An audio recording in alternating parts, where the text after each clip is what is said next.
and meh, Right, cheap because the material. United States work runs on the well, everything is about the shareholders, and so you know, so obvious. So it's always they're looking for ways to get more profit for the shareholders. So they realize that if they outsource the jobs, when they started outsourcing the jobs to China and to Mexico and all of those places like that for the cheap labor, and that keeps the upper people rich, but the jobs in the United States started to get scarce. It's the same reason why the borders are open up right now, and they are somewhat allowing a lot of immigrants to come in because they need that cheap labor and they need the competition because of the unions, because the unions fight for American jobs, fight to keep the pay high. So shareholders don't want that. They want the wages and everything to go down. So let them open up the borders, even though they're acting like they're not, but they're letting a lot of people. I forgot how much they said, it was like 10 million new immigrants recently came into the country within the past, what, 3 years or something like that. But Yeah, it was. whatever it is, yeah, Yeah, it was a high number. yes. So that's basically what the situation is. They're you know I mean, I don't disagree with you. They're intentionally being let in. Because you're not because if they wanted to stop it, it wouldn't take as much as most people think it would, right? But it is what it is. I don't know. I can't do anything but speculate at the blame, and it's above my pay grade. What do you think about yeah, the but rise of white Americans moving to Europe because there's a better work life balance? Oh, The governments are much more aligned with protecting the rights of the citizens. Um, less liberalism, all this nonsense liberalism. What are your thoughts on that? Because yeah. it's a very massive trend. I know people moving to Spain, Germany, the UK. I mean, what's going on? Are you laying claim to the renunciationship, the citizen renunciationship, that thing? Well, I don't know if they're renouncing their citizenship, but they're definitely moving and living in Europe instead of Yeah. So red, blue, and white. this is kind of a weird thing. So U.S. citizens renouncing their citizenship every year. This number doubles basically. I think they started tracking it like in shit, God, way before my time, somewhere in the '90s. Um, Crap, and this number's just basically been doubling. They've also basically been charging a lot extra. I think eventually, like it hit some $2,400 to renounce your citizenship. Plus, you have to go through the whole tax screening process. You basically got to get audited, and make sure you paid all your taxes before you get out. But the vast majority of them are usually dual nationals. So it's like people will like in the totality of it, people will immigrate to the United States, usually to be like first, second generation. But that second and third generation will have the option to return back to country of origin. So they have like an option of two countries, and they will generally pick the one that's most interest to themselves. The downfall to this is, as a U.S. citizen, you are going to be taxed. I don't care if you're on the moon, you still have to pay your income tax, regardless. Which is it's not it's not like it doesn't happen in all other countries. It's just incredibly rare. People find out about that shit the hard way. Not Um, necessarily, because I've heard that, look, if you're already paying taxes in the state in another country, you don't have to pay back those taxes to the U.S. If you're already paying at 20%, you don't have to go then pay the U.S. another 20%. You don't have to there, do that. And then there. also, I've also heard that if you make below 140K, the government kind of just ignores you. I mean, what are your thoughts on that? Uh, Hang so on, I think we I'm the best person to answer this question, although from a more contrived perspective, right? So I'm originally from the UK, United Kingdom. I live in Africa, and I do business with Americans, right? So according to the tax laws in America, oh, I don't live in Africa. I am currently doing business in Africa. It's not the same thing. So according to American tax laws, actually, you can do business with the British person because they have a bilateral tax agreement. So let's say if Josh Jones went to the UK, he would only have to pay tax in one place, not both places. So it really So depends on the country and the tax law. yeah, it's the tax credit. It's usually per country. Take your pick. Some countries it's fairly decent, but usually the ones that it's very decent, usually not. Depends. I guess it depends on what industry you're in. I mean, obviously, I don't know where every American statistically travels to or moves to more than others, but generally speaking, most countries, a little bit difficult to do business in. Yeah, I just know I personally know a lot of Americans traveling to the UK. They're moving, and not even to London. They're going to it's like they're joining the elites of the UK society. Huh? Yeah, the dusty villages. Yeah, you call it elite, but yeah, it's dusty No, villages. let's just call it what it is. They're joining the elite of the UK society, the lords and all that nonsense. Kind of anti-American if you ask me, but it seems like they enjoy it. Laws. Not say laws. Pronounce it correctly, Oh, right? thank you. It's Thank you. Yeah, British. check me. Laws. Yeah. So they're moving to the elite parts of the UK. They're moving to Spain to get this amazing. This girl was telling me how you have a midday break and da da da blah blah blah. You take the train everywhere, and I'm just like, wow, this is anti-American, but people are doing it. You can't convince them You guys don't otherwise. get midday breaks. What the hell? You guys are running some slave workshop? You know, America's. No, they're saying that in the middle of the day you get to have a 2-hour, 3-hour break or something. Well, yeah, 2 hours. Of course, you get 2 hours in the middle of the day. That's how the world should be. Well, I mean, not in America. So a lot of when I was working for United Kingdom company, right? I was a lecturer at some London university. I used to go to work at 12 midday and go home at 4. That's it. Wow, that's crazy. Yeah, exactly. And I thought that was slave labor. So I went to Africa so I don't have to work. I mean, I don't know what should the American government do about this, because this trend, it's getting worse. Yeah, so we got Dr. Marco, shout out to you. I think I read your mind. Can you please give us something? I was just about to say, why do you assume that the American government is the choice agent in whatever in this problem? For reference, so that you niggas respect my panelists, right? I've known Darth Marco for the last 7 or so years, etc. So she's one of the original people on these spaces, right? So Josh Jones, Darth Marco knows Taylor / Flow State. Same time, actually, I think even longer than me, right? Maybe 8 years, right? So she is an original G. She is definitely high IQ. Whatever IQ means, don't go, oh, Dwight man made me do this test. No, I mean it. She's definitely up there, right, on the people I respect, right?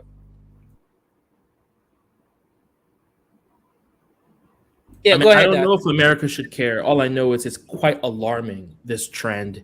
They're moving to Dubai. They're moving to Asia. I know a lot. These white dudes are going to Asia, man, and they're living the time of their lives. And it's just like, wow, is it really better over there? I don't know what this means. You just said it, right? Men, right? Men like pussy. But women are. I know women are going to Europe definitely, and then the men definitely going to Asia. Because European men have culture, right? European people and African people have culture. You Americans are dusties. You ain't got no culture, right? You niggas. I just got dragged. Did I just get dragged into a passport bro discussion here? I was just gonna say, the thing is you just say general American, whatever, but it's like, in order for me to have a real opinion on it, I would have to look at the data, look at the sets of people, like what type of people are doing this, because it's bound to be some sort of particular subset that's doing so, and where they're from and why they're doing it. Like that would, without that, it's hard to have an big city folk. There's like a New York to London pipeline. Oh, that's God. Fine. New York and London have always been on a pipeline together, or a pipe, or smoking it, whatever. But when it's one way, I mean, look, I don't care what happens. I just think it's quite strange and a little alarming. Pipe or smoking it. Yeah, go ahead.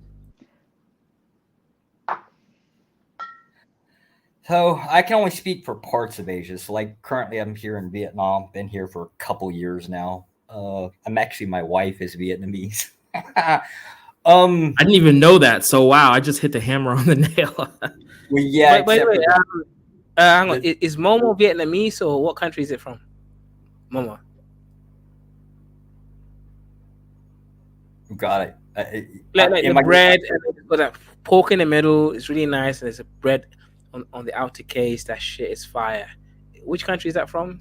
If it's not Vietnam, then I guess I gotta find out. I think the only well, if you say bread around here, the only sandwich I can think of is banh mi, but it's like a breakfast sandwich. Is This it one is pork? like it's a I don't round. know. It's like round bread, white bread. Around there's pork in the middle of that round bread. Yeah, I don't know if it's pork. It could be. I don't know. Okay.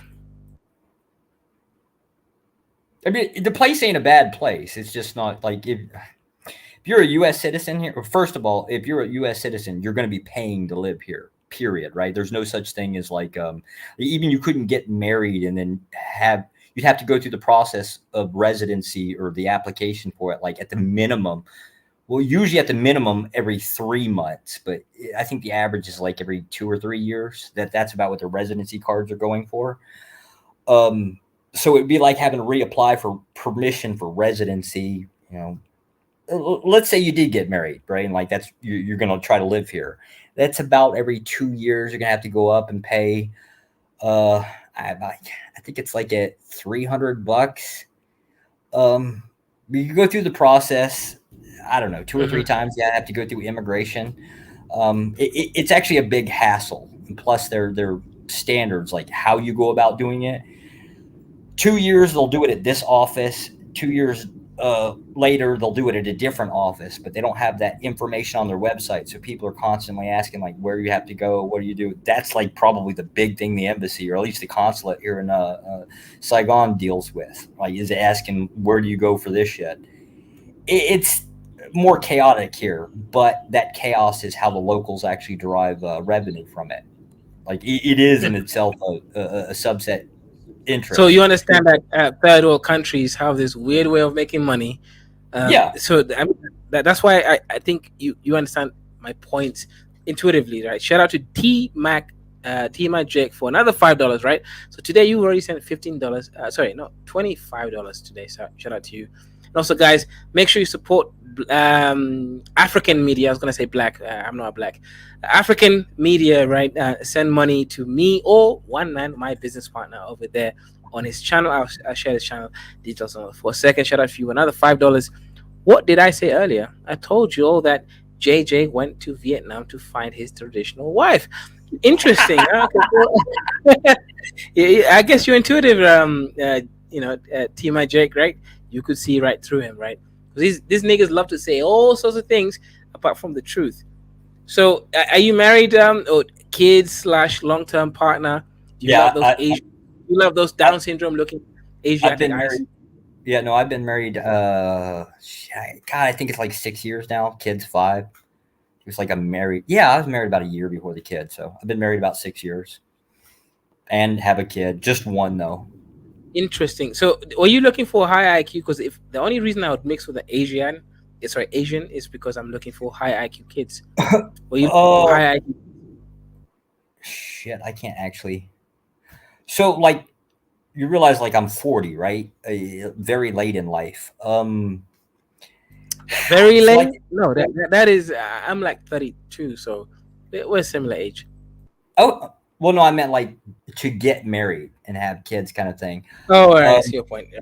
Culturally acceptable norms. Go just ahead. first of all, imagine that you work a job that constantly has you posted in other countries. It's not like I can like get on an airplane and fly home and do a vacation. And even if you So, do but that, hang on.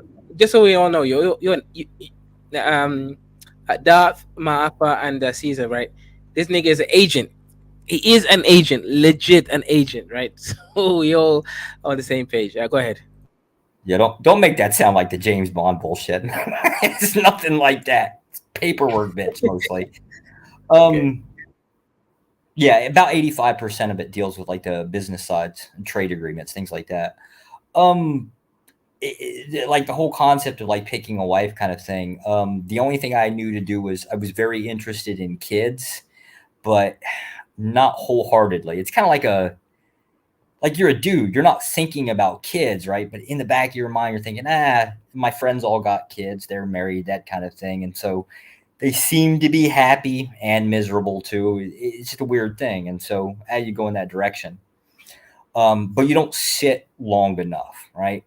Some years or some countries, you might be posted 2-3 years. Some countries you might only be there for like 2 or 3 months, right? So like the idea of dating, right? You couldn't have a serious relationship. You're not sitting down long enough to actually pull that off.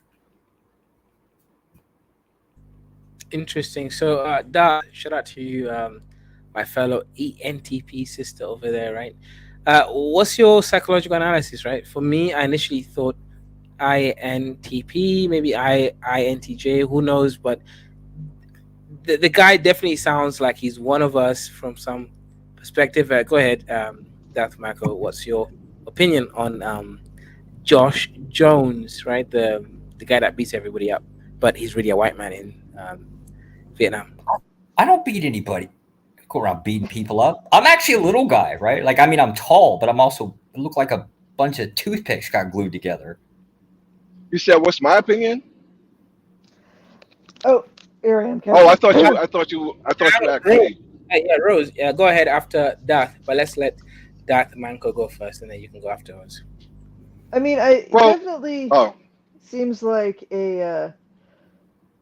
I'm leaning towards thinker for sure. Seems to have a pretty unemotional, way of retelling events. I agree. Like that, I was trolling him on Taylor's channel earlier, right? Trolling everybody on Taylor's channel earlier, right? So he was the only one who seemed to be upright after the whole troll situation. Go ahead. I thought that was fun. That was actually, I'm tired of the whole like conspiracy conversations. That was actually entertaining.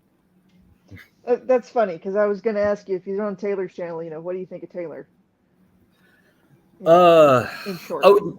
I'm very new. Like I'm hang out with flows, and people run through there, and that's how I'll peek into a YouTube channel kind of thing. So what do I know? Pretty much nothing. Just consider me a new guy. What's your opinion? Like you like Taylor? What? Just give me your you're like in 2 sentences or something. Oh no, I'll pass. No, I'll pass. You're trying to screen me. No, I'll pass. That's too much information. Taylor's a potent personality, so the way people react to him is good information as far as training. My point here is right. I know Taylor is most likely ESTP, but the question is how the hell did me and him end up with the same channel, same talking points, right? The same.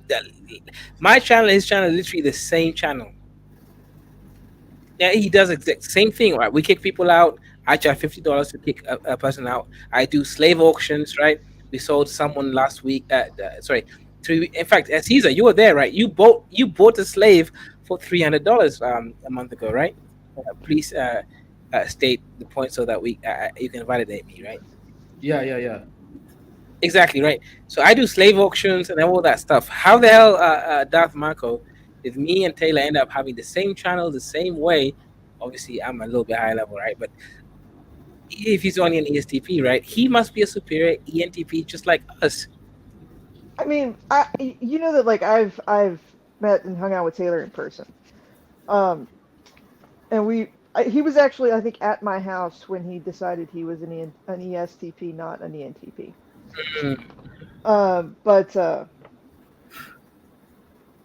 In the same way that I'm like an ENTP that has tendrils that stretch out over the border into sort of ESTP land more than some ENTPs.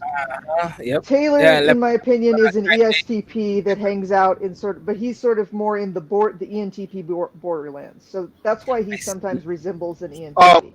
What are these letters? Is this like part of the LGBTQ community? No. 1 second.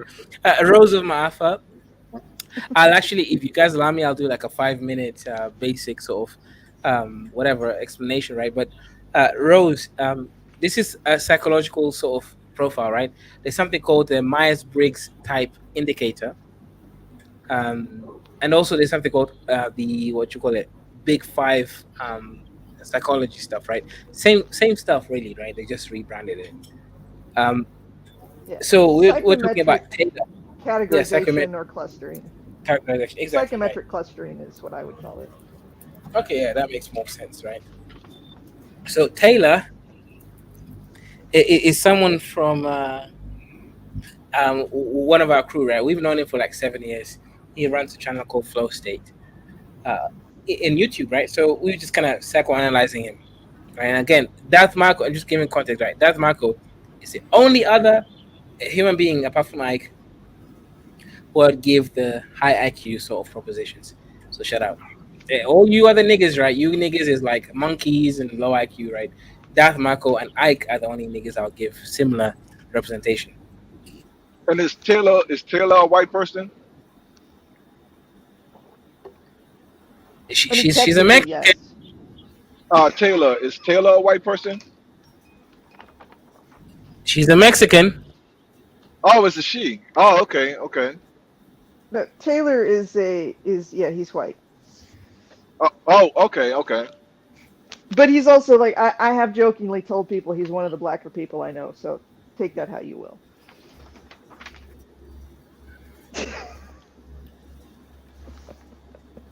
So, the white Do you lady know that's Angry, talking do you was know she? Angry Man? Do you know Angry Man? Rose. No, I don't. Oh, Really? okay. Fair enough. Really? No, I've never. Is this part of like the? Angry Um, Man is like one of the most famous. He knows me. Imagine, and I'm not even part of the Manosphere. So he actually agrees with Taylor. He actually gives Taylor again. Taylor is a flow state. You've seen him on this channel before. In fact, you were on the call earlier on the live stream that we did today with Taylor. Right? He calls himself flow state. Very high IQ. Dwight man, similar to me. Been arrested, been to jail, just like me. So I consider him high IQ. But go ahead, Rose. so what is the people that I was in argument with the last time when I was here a Same few people, days but ago? same people, but they were the low IQ people. Okay, because I was about to say that. So because the people I was arguing with, they didn't seem high IQ. Yeah, those were low vibrational people. Yeah, yeah. That's the feeling I got. But as far as Josh who's on the panel right now, the agent, I think what I think about Josh, I think Josh is an agent and he is here to recruit docile Africans, basically who are willing to work against other black folks. Damn.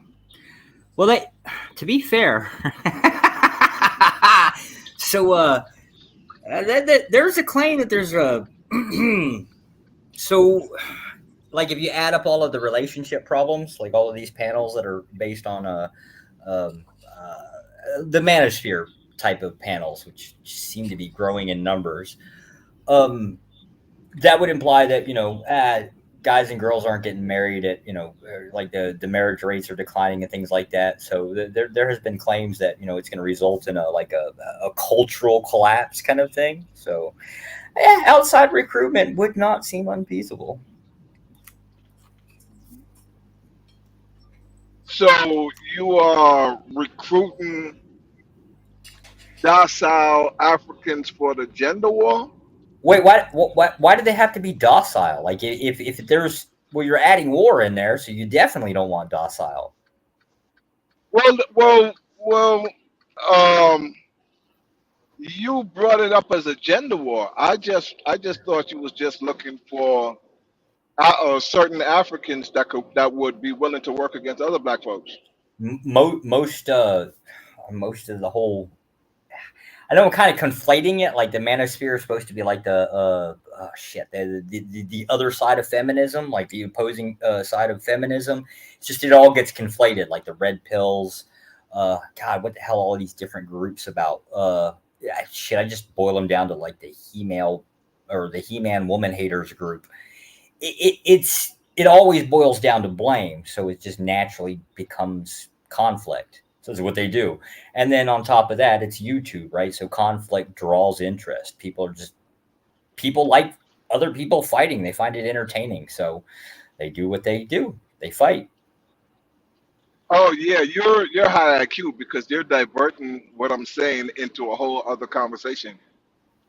You know, there was a I saw a post where there were I think it was European governments and no, I think it was European or it could be U.S. also that were there was a post out. They were recruiting African people that spoke certain African languages to come and work for their government, and they would give them like citizenship and different things like that. But they had to speak the language of that country. So, and I'm assuming that the purpose is to be like covert to get in there to understand what's going on so that they could somehow direct it towards their interests. Well, damn. See, now that sounds conspiracy theory. Um, I'm a does it? conspiracy theorist, big time. Yeah, yeah. God, I'll be honest. I typically hate conspiracy theorists. But Yeah, the issue, I'm a Alex Jones fan. yeah, the issue is usually within every little claim, there's always like a little bit of truth. So, is it the case that the government hires domestics? Like, let's just say the embassy, right? And you were to walk into the embassy, usually about 40, the minimum at the smaller embassies, a minimum of about 40% would be domestic employment, meaning local to that country. The larger ones, the numbers go up. Now, do they serve the interest of U.S. government? By definition, they have to, right? Like the same way that you would serve the best interest of your employee. If I'm giving you money, you'd best be doing what what's good for me, aka by my own definition, what I want you to do. So it's kind of like kind of definitionally true. Now, what numbers? I have no idea. I really don't know. Like embassies are weird. Yeah, no, I mean, I'm not speaking of the numbers. I just wanted to, I was just basically saying it to say that it exists, like it happens like that, and obviously it does, and I'm pretty sure everybody knows that. So it's not like you're talking about something that is a conspiracy theory or something that is secret. Well, yeah, you'd have to add like something extra onto it for it to like.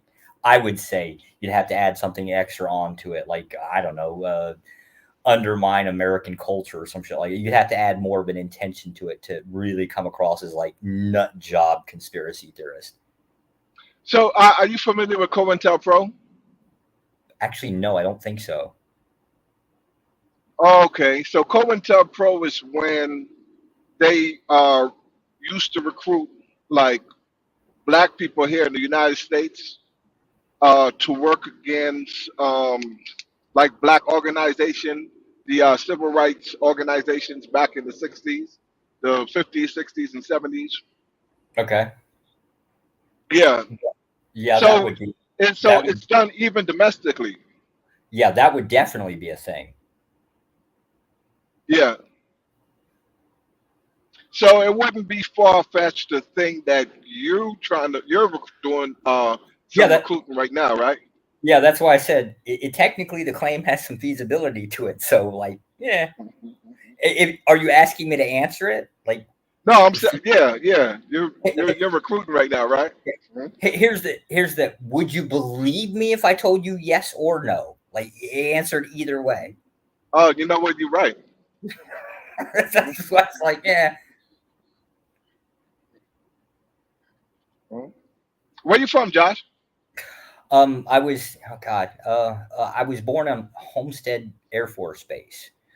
My father was career military, hence why I was born on the base. Where did you grow up? That was so.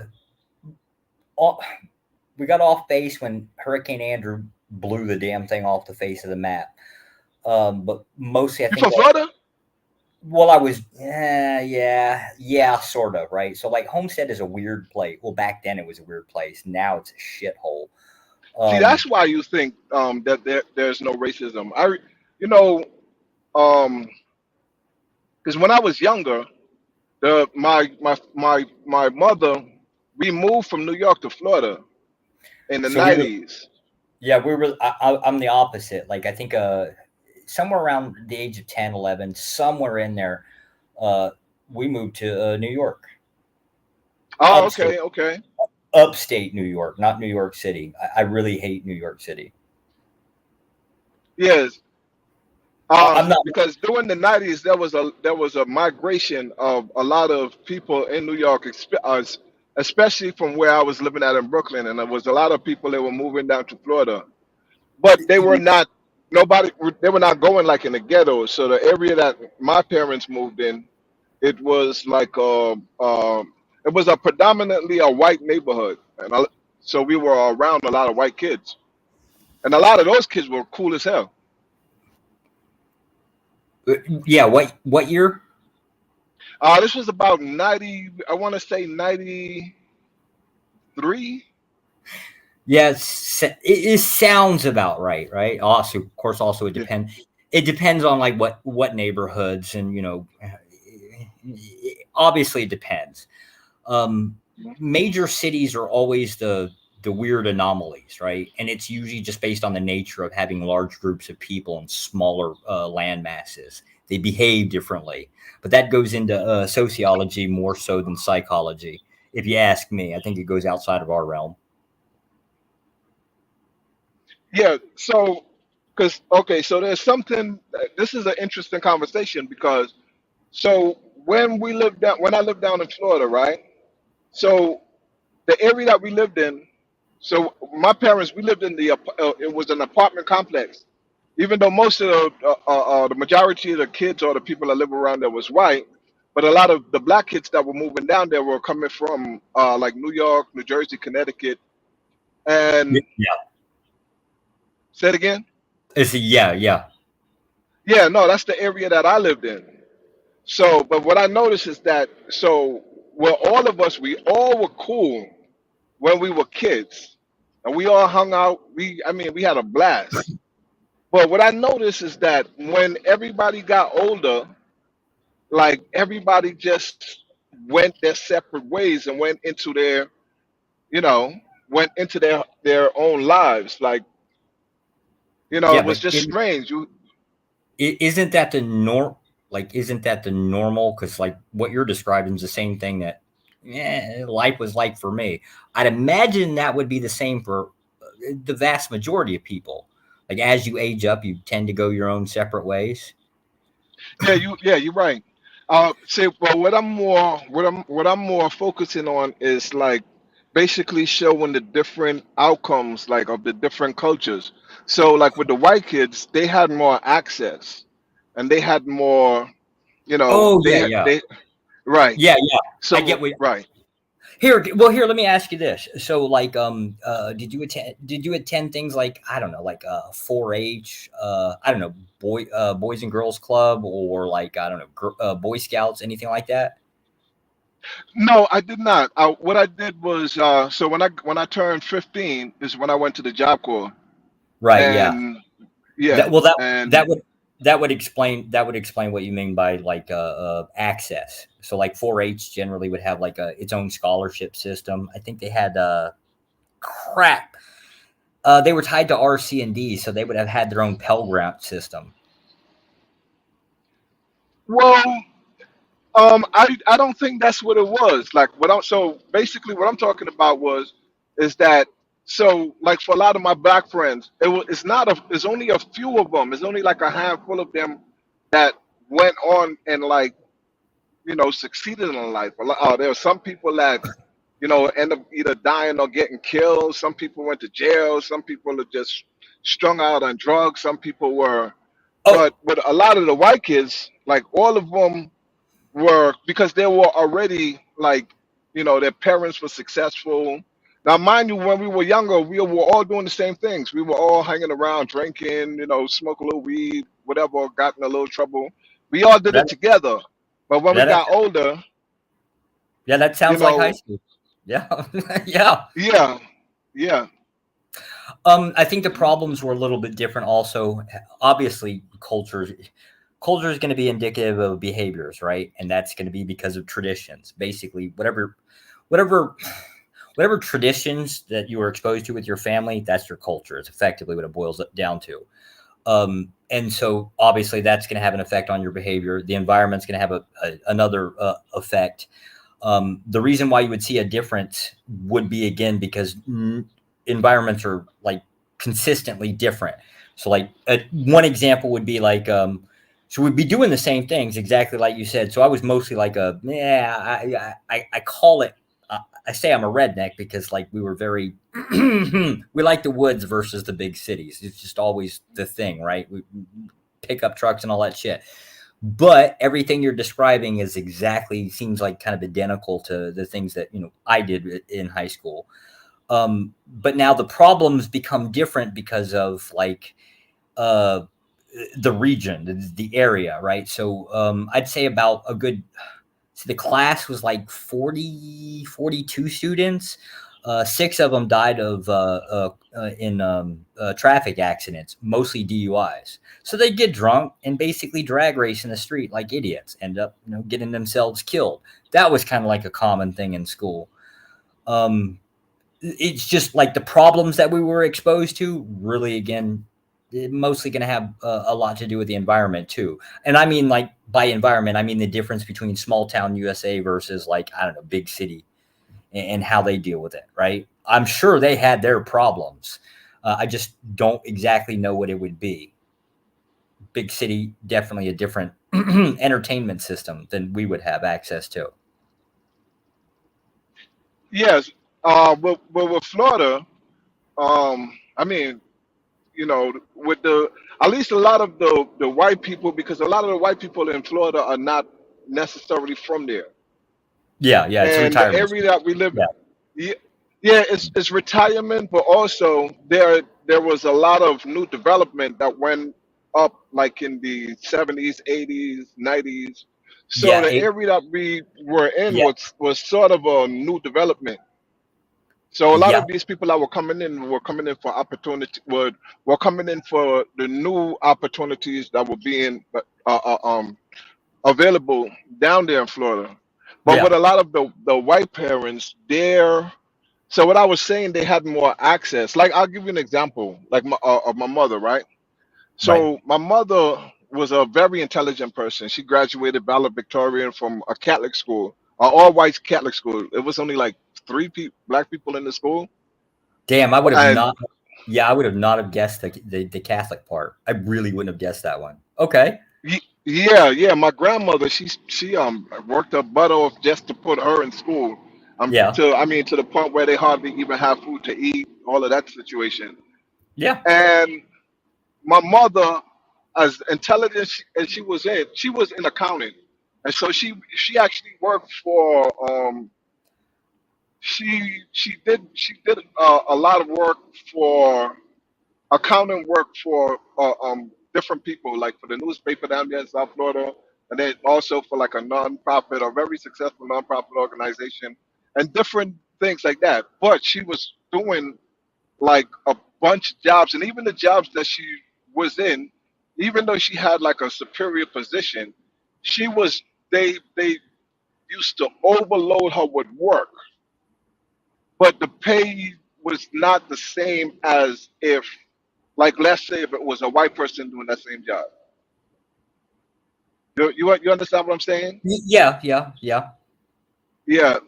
So with a lot of the white kids that I was growing up with, a lot of their parents, like I have friends who family like own gas stations, and because these kids have money, and even then you could kind of see it because what really kept the party going is you had a lot of white friends whose family had money, and they always was coming around us, the black kids, and giving us stuff all the time because they were the ones buying all of the beers and the weed and all of that.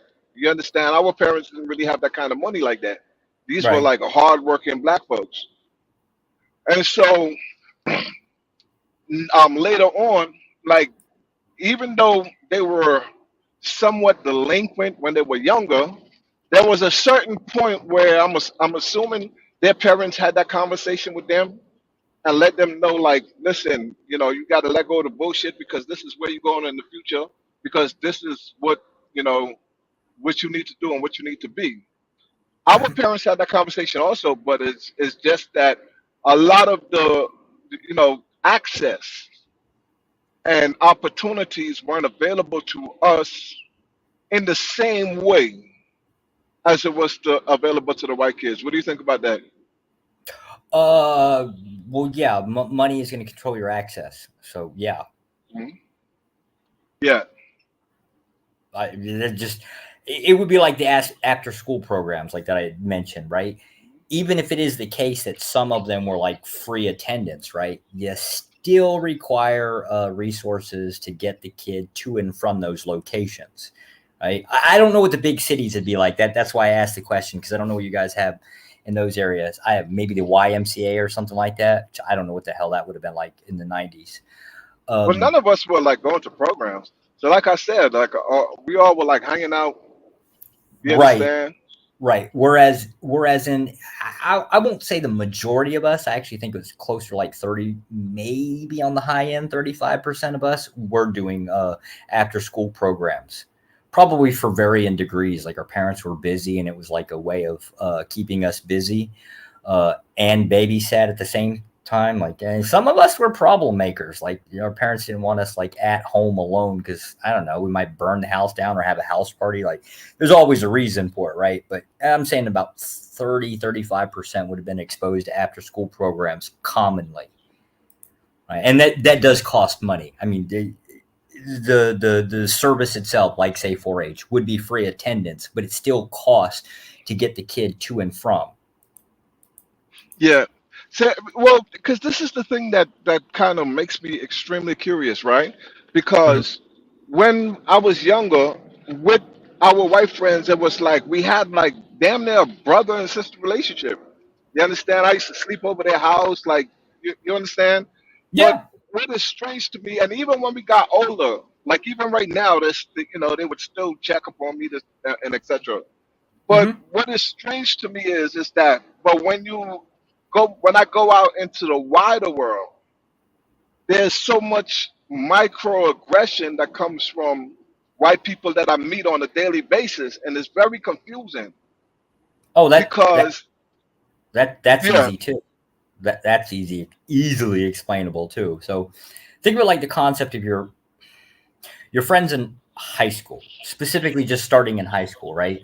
So your friends were friends because generally it might be like a manufactured uh let's say fights, right? Like there's like another group of kids, right? Like you guys just didn't get along with, and they kind of like the select few that were around you might have had your back during a fight, right? So there's a conflict. So within that adversity, well, I um, had their back because yeah, yeah, obviously they're gonna come for me. right, right. But there would be that bonding over that you could call it struggle. I'd call it a manufactured struggle since it's basically a bunch Mm. of kids fighting, right? But it is necessarily a struggle, and that has an effect on people. It kind of like builds a bond, kind of the same way you would have like boot camp, right? That's another manufactured struggle you kind of have to deal with, right? And it's designed to, I guess, basically glue those groups together, right? Then you get out amongst, like, say, like you get out of it or you go up, whether you're like graduating high school or getting out of boot camp, and then you're going on to the next level, right? New group of kids, right? You have to either repeat that same system or have been stuck with the same group of people. Otherwise, everything's going to basically be that it's be adversity. Only in this case, you're now alone and there's not a group. Yeah, I well because I'm assuming that I don't know. I guess maybe because I assume that because of the experience I had with those white folks when I was younger, that all white people in America had the same experience. Therefore, you know, um, and I'm not saying like because obviously I don't believe that all white people are racist, but I mean it's a lot, but it's a lot of them that are. I mean, because for the average black person, like you deal with a lot of like on a daily basis, you deal with a lot of microaggression every single day, every day that you come in contact with white people. Like for example, I drive trucks for a living, right? Right. And around the country, and I don't even have a radio in my truck because you hear niggas so much on the radio. But it's strange because when I go to the truck stop, the people you would think would be calling you a nigger. When I get to the truck stop, they're opening up the door for you, telling you yes sir and all of this. So in your face, they're not doing it. But when there's some place and they know you can't have access to them, they will come. So that's what I'm saying. It's just stuff like that. It's just Kind of like the same way that bunch of assholes get on, say, I don't know, like a YouTube panel and say words because there's a computer screen that you can't right, manage to right. get through and You're strangle right. a little bastard. Yeah, kind of new, just ease of access to people, and so there's a protection mode, and people are kind of typically assholes by majority. I'm from New York. I think everybody's an asshole, but that's the What state part of New York? reputation. Upstate. I'm specifically Catskill Mountains. Oh, okay, okay. I used to live upstate. I used to live in not too far from Newburgh. Oh, okay. I know where Newburgh is. Hmm. Coshecton is my town. Little Oh, okay, small, okay. little small middle hole in the wall, but nice log cabin. It Yes, I used to live in Middletown. I used to live in Middletown. It's not okay. too My far mom, from Newburgh. yeah, my mom was born in Middletown. Really? Wow. Yeah. That's interesting. Of course, to be fair, right? Like on the other side, like my dad, he's from West Virginia, right? It's like it Uh, gets bad. It gets real yeah, bad. yeah, mhm, yeah. West I just Virginia. That's a whole different place. Yeah, thanks for being polite with the word different, right? Like the Yeah, only yeah. good thing Mhm, you can say. Yeah, this is true. mhm. This is I've only been to a few family reunions because it's different, right? That is a So real. is it coal miners, West Virginia? Yes, yeah, that was the thing that they were generally known for. Like the entire state's like basically a pauper state. But to be fair, there's probably a really good reason for that. Society doesn't like traitors, and West Virginia is considered a traitor state. Why so? Well, Virginia was attached to the South, right? And so they went with the Confederacy. West Virginia, however, decided they wanted to break off and stick with the North. So Really? I never knew that. Wow. they've always been known as like the traitorous state. And my God, society does not like you to switch teams, right? Like they're always going to look at you as an outsider. So like the group that you join, they're never going to trust you because you're not really them. And then the people you left, there's always that, well, fuck off. You didn't like us then, so you can fuck off now kind of thing. Like, society's really like that. They don't like it. And West Virginia has that northern feel too, Hmm. with the Yeah, well, buildings. The only thing with all the hills and stuff, that's the only thing that throw you off. But the architecture is somewhat the same. the demographic is actually kind of weird too because they're usually like switch offs. West Virginia was this weird, like you said, like everybody kind of came for the coal mines, but they would have come from like Yeah. Tennessee, Kentucky, things like that. And they would also go back. So it was kind of like a weird state where they just go back and forth. Well, my experience with West Virginia is usually in and out. One thing I do notice, they don't have that much black people up there. And I was kind of surprised when I did deliver to a place and saw some black people, and I spoke to them. They seem like they don't have a problem with it at all. And I'll be honest with you, a lot of places where I go to that has a lot of white people, the the white people tend to be nicer for some reason. Because I spend a lot of time out in places like Wyoming and Idaho and places like that, and those people are like, super nice. Hey, Caesar, why don't you ask about the state funding, West Virginia? Ask about how their state is funded. Yeah, Caesar, come back. Stop being a little bitch ass nigga, right? Click the link, ask the questions in real time. Don't be a little chatter, right? Uh, Chitter monkeys, right? Always on the chat, not really adding much conversation.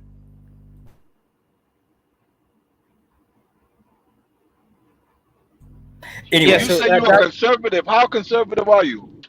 oh God, oh, now it gets worse, right? So, pretty bad actually. Um, damn, I don't know how to explain this one. Probably the best way to, you know what a Christian nationalist is? Yes. Yeah, I'm an atheist Christian nationalist. If that like doesn't sound weird enough. Yeah, yeah. So you believe in separation. Yeah, I generally do.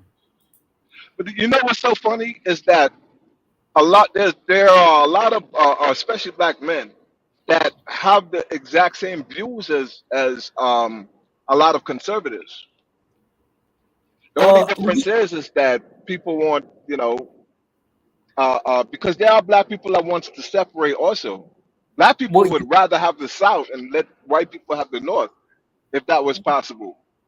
But yeah, like I mean that but would be white even. people would not go for it because white people always like to be up on black people and seeing everything that they doing and like, have their eyes on them. So even Yeah. if there was a separation, with the way white people are obsessed with black people, they probably would be at the border with binoculars and telescopes just trying to figure out what black people doing. Oh, you mean like joint? Oh, okay. So in the concept of like, hmm, look at how like people live, like different neighborhoods, things like that, right?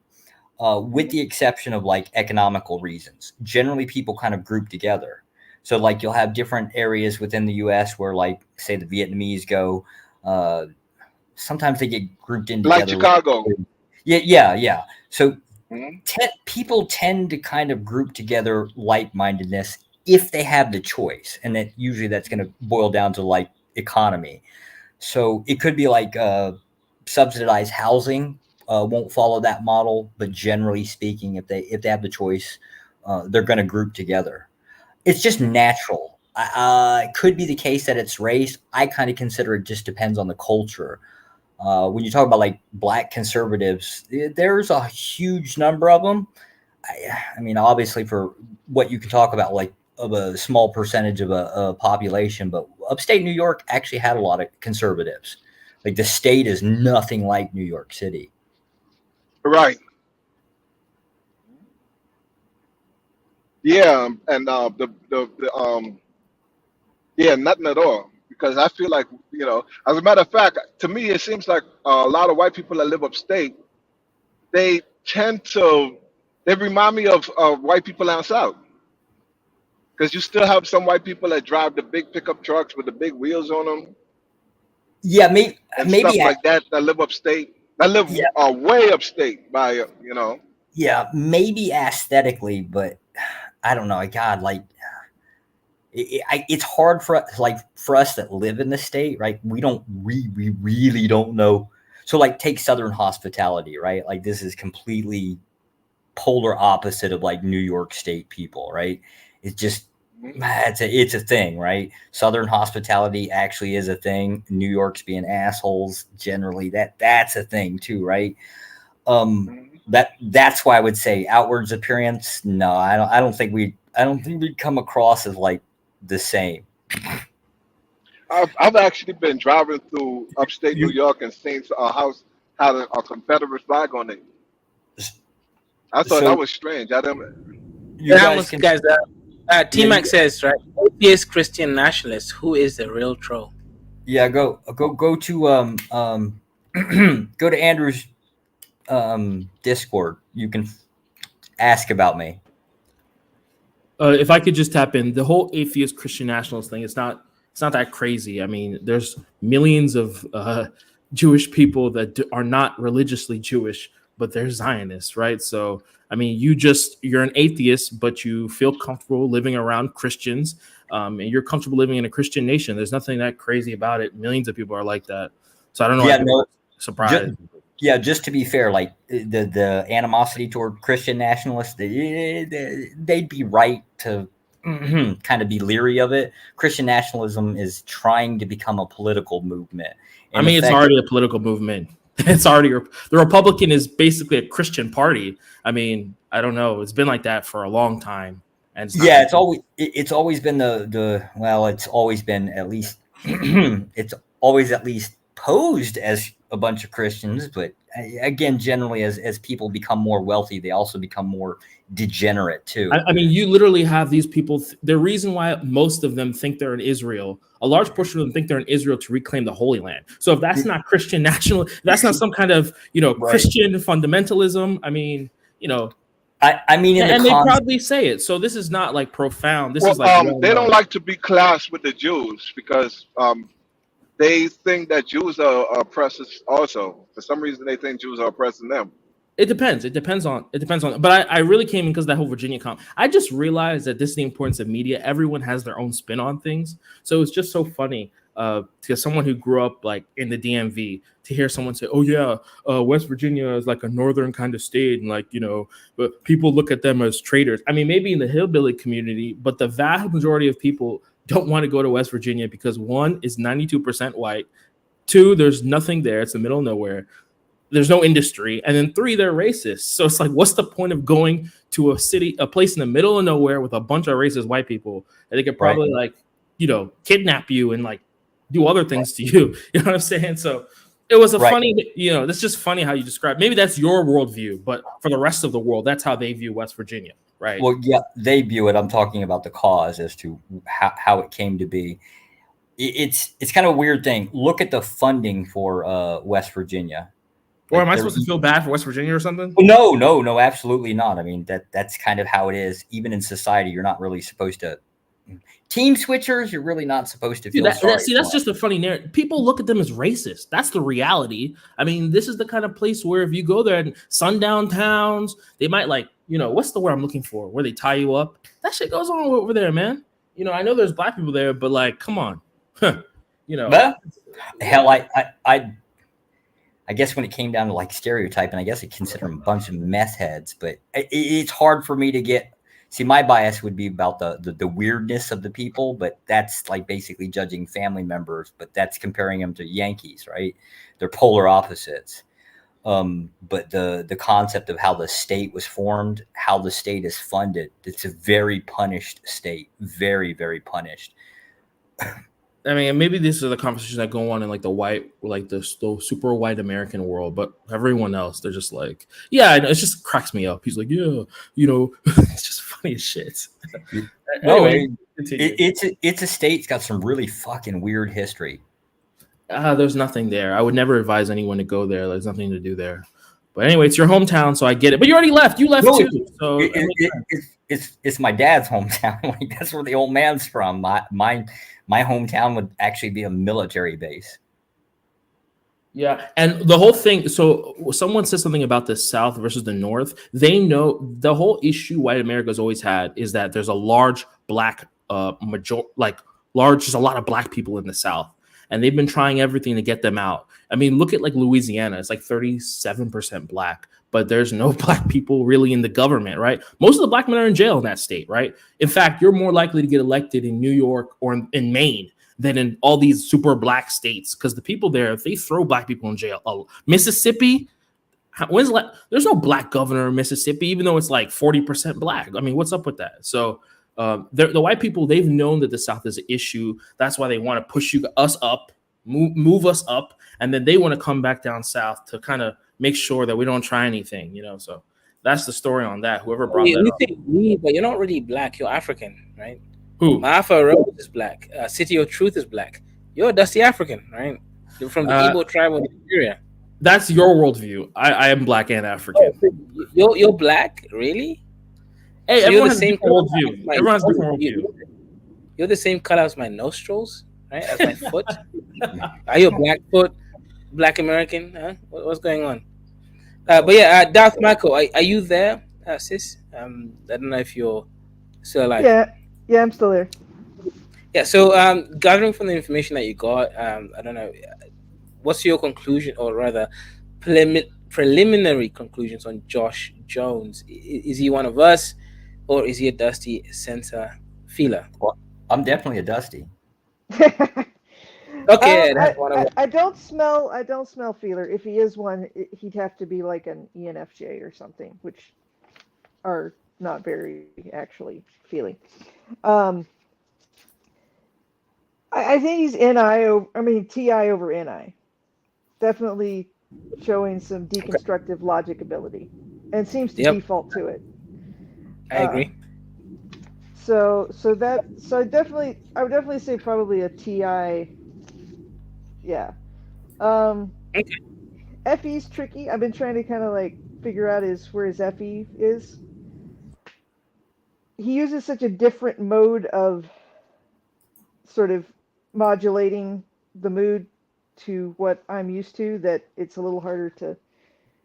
I've been pondering that because he uses self depreciation to modulate the mood, um, which works. Very well. Yeah, Actually, really, yeah. yeah. I mean, you don't. I haven't seen you use any aggressive methods for modulating the mood, which is fine. It's just different. Can, Um, let me ask you a question here. You just go for it. see what the process is. Say there was this job like a diplomat, require you to interact with, say, like persons from other governments, different cultures, things like that. Yeah, The nature of diplomacy would be negotiation, correct? one would think so. Yeah, I mean, I would guess like my Right. observation is that you are well acquainted and have sort of self-trained with. You're very comfortable and equipped to deal with people that you may or may not have an interest in talking to. Oh, now, okay, so Or at least like a personal interest, not necessarily a business interest, right? Like you're very to me you're comfortable talking. I would say to a lot different types of people for different reasons, whether or not they would be, shall we say, a chosen conversation partner or even a chosen conversation topic. so Um, and this is the one thing I hate about the fucking internet, because like you can't really read body language so much. It's sure. helpful, right? Yeah. However, try take everything I've said, right, and then try to picture it. You live in a foreign country vast majority of the time, right? So you'd have to Mhm. ask, like, in that country that you reside in, are they exposed to English often, like say in their free time, not at work, right? Right. um, Try to put yourself in that person's shoes as much as possible to kind of like picture the situation, and then just kind of like ask yourself, what would you do? So an example would be like, so I live in Vietnam, not really exposed to English a lot. Obviously, like I'm married, so like you could talk to the wife, but then you'd want to know like the neighbors, things like that, which is generally not true. So a person could actually have an interest simply for like based on like self-preservation, right? Like there's not Right. many. That's a material interest. I was contrasting a material Right, interest with sort of a but it's curiosity gonna, interest, shall we say? yeah, it's gonna serve as kind of like a dependency, right? There could be that concept of like feeling homesick kind of thing. So now you kind of enjoy of actually using your own language, talking to your own people, at least culturally, share something with, and so that could be a key motivator. So the whole point of it is to try to ah I'm calling it empathy. You're just trying to put your shoes. You're trying to put on the shoes of the other person and imagine the best you can with what situation you believe they're in. Right. No, no. If you actually like try to focus on that, at least for like 2 or 3 years worth of experience, it'll get you like it'll really help you. Yeah, no, I mean I understand what you're talking about, and it jives with the fact that you're So pointing it out. The fact that you're let- pointing it out as a known mechanism is interesting. That you're very conscious of the mechanism. I'm a is what's I'm a interesting. tactician. Yes, I'm very conscious of it. Matter of fact, you try to turn weird stuff off sometimes. Yeah, which is Mhm. to what I'm trying Yeah, to determine. That's quite relevant. Yeah, no, but he claims he's a tactician, right? What he says versus what we observe might sometimes contradict. But Dad, Right. I got a question for you, right? Okay. So earlier, right? I want to see if you're as high level as my left, whatever it is, frontal core. Yeah. Let's use that one.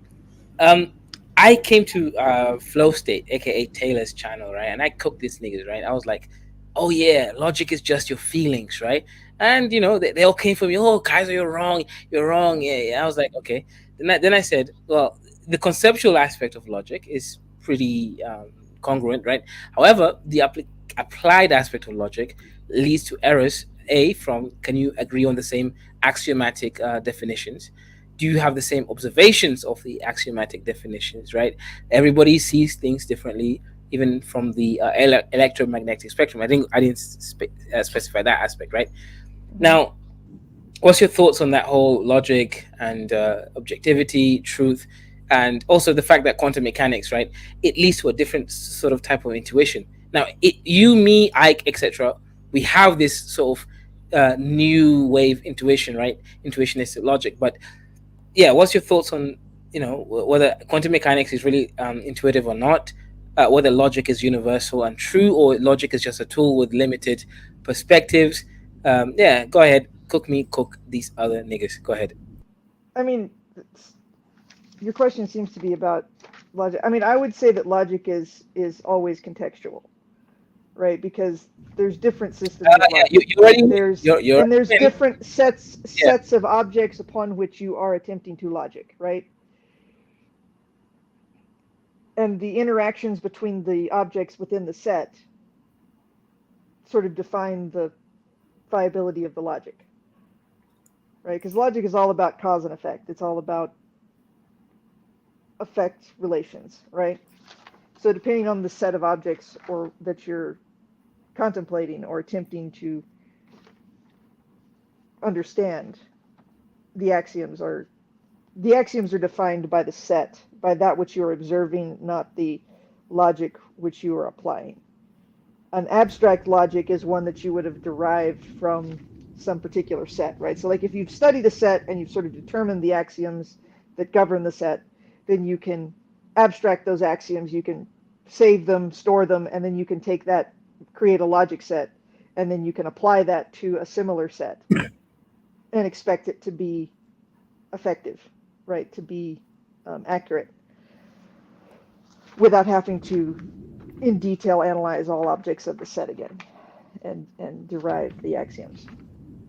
Yep. So Josh, you understand what I'm saying, right? So I was not talking BS. She's saying exactly what I said earlier. The only difference is she's a double major on computer science and math sort of degree and stuff, right? I'm just a dusty African witch doctor, right? That's the only difference between me and that, right? And Josh, you're the only one who actually understood it. You just trolled me harder, right? So there seems to be this sort of sensory thing. There you go, Matt. Caesar, you're a dusty Nigerian Igbo that lost to another Yoruba man, right? You couldn't even sell a slave for the right amount, right? You must be quiet and understand your place, Caesar.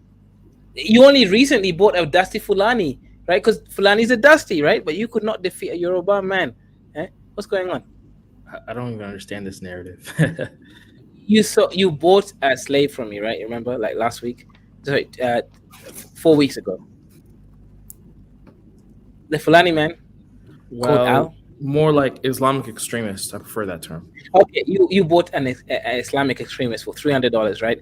But previously, you lost the bet to a Yoruba man when you tried to sell him for $200 because you don't understand power. No, you So when didn't. you No. Kaiser, here's what really happened. You felt bad for him because I kicked 2 people off, and then I don't know how much he donated, and he brought both of them back. I mean, I don't understand that. What was going on there with the pricing? I just let it go. So it is what it is. Okay. Yeah. I let that go. Okay. Yeah, fair enough. Like everybody on this channel, I don't know about James Corvus. He married a white land whale, right? His wife is literally bigger than my dreams. But anyways, James Corvus, mic is yours. Go ahead. Oh wow, thanks. Anyway, yeah. So I don't know what, because it seems like you started a new stream, and I guess it carried over from the last one. So what are we talking about right here? Is America falling apart? Can we get along, white, black, or All of African? it. All of it. Yes, all that stuff is accurate. Can we get along? If we want to, but it seems like nobody really wants to. I think we like to establish our own groups. We like to work within that framework. Um, I mean, we can come together, but you know that's based on the willingness of the two parties or how many other parties are involved. So if that's not the case, I think what we're hoping for is to at least trade and make money. At least at the end of the day, I think that's what kind of everybody wants. Yeah, let me piggyback off James. Yeah, is America falling apart? Can we all get along? I mean, I think America is falling apart. I think that America is losing its ability to attract white immigrants. It's struggling to compete with other white civilizations like Brazil, like Europe. They've not been able to integrate the UK into their system. Canada, they haven't been able to really, the U.S. has lost its appeal to white immigrants, and I think that's going to, yeah. So I think it's falling apart. I think the America we know today is falling apart. Is this good for the rest of the world, like Africa? I'm not really sure, but I think we can say that. Look, as long as the U.S. is struggling to attract white immigrants, we're going to see a different kind of America. So can we all get along? Well, who is all? All may not include white in the next 100 years. Who's going to Yeah, be but left? Caesar, I would rather have whites taking over than this dusty Indians, Mexicans, and Chinese, because these people are racist. White man is actually good because white man has gone through the same psychological development as me and you. But But these Kaiser, other people, they can't attract them. They struggle. They don't know how to attract white immigrants. It just is what it is. They can't compete with Europe. So I'm If I'm sorry. European, why Y'all would I don't mind go me to America? asking, Yeah. why is it so important to have white immigrants? Well, I mean, look, that's just what America is supposed to be. But again, they cannot compete with Europe when it comes to attracting white immigrants. Forget about the birth rate nonsense. America cannot compete with Europe when it comes to attracting white immigrants. That's just a fact, right? They can't compete with Australia. But you do know Europe is falling apart also. Why? Who say that? Who says that? Well, Europe is part of what?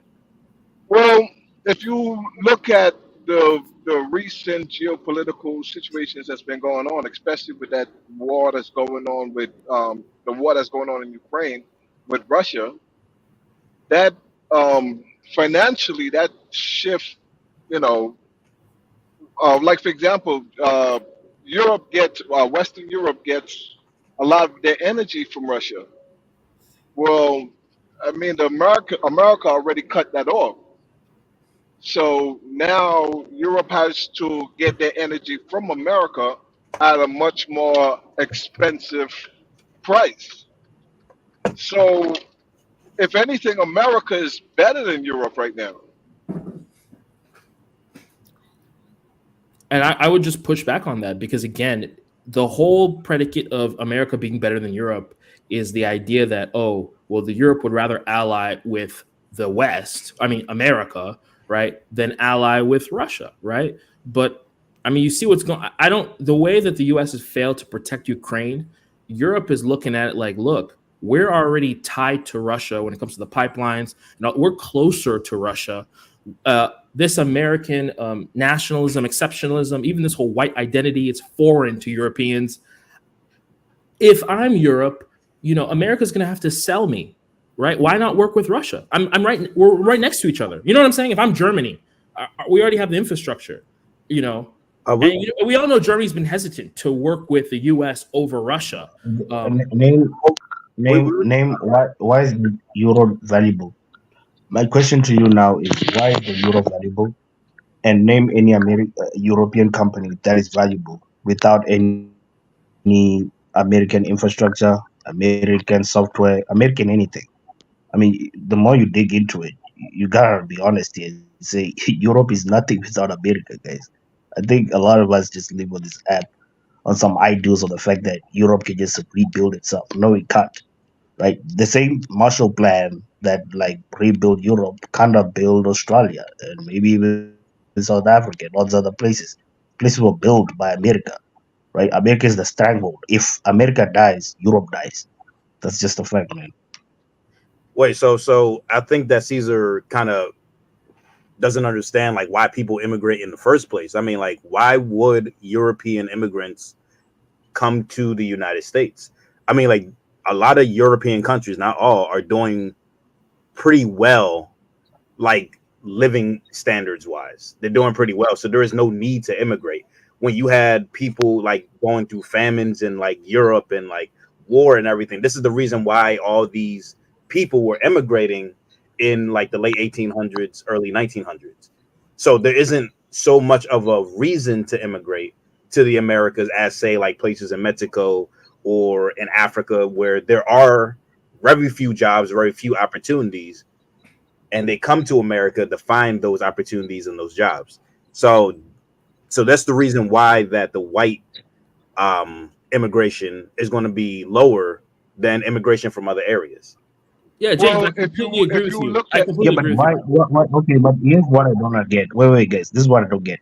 Why should they move? Look, it's important that you have. We don't have to put it as why, but you have a satellite state that can put down the Soviet, right? Some people say that they're no, they're not. The truth is, it's more than just wanting to move out. The truth is, America has worked hard to make sure Europeans don't move out. This is what I'm trying to make you understand. Europe, for most part, without a lot of external infrastructure being implanted there, it's not really a livable place. The mission has always been to make sure Europeans stay in America, in Europe. This is what you guys don't understand. and Europe depended on without America. America is dead.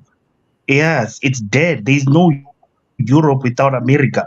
America has made it sure, and they want to make sure Europeans stay there, so they become a satellite state to drop back the Soviet. Somebody here mentioned, oh, they can't protect Ukraine. Ukraine was never part of NATO. Like, guys, at the end of the Right. day, let's stop acting like Ukraine was part of NATO. No, it's not.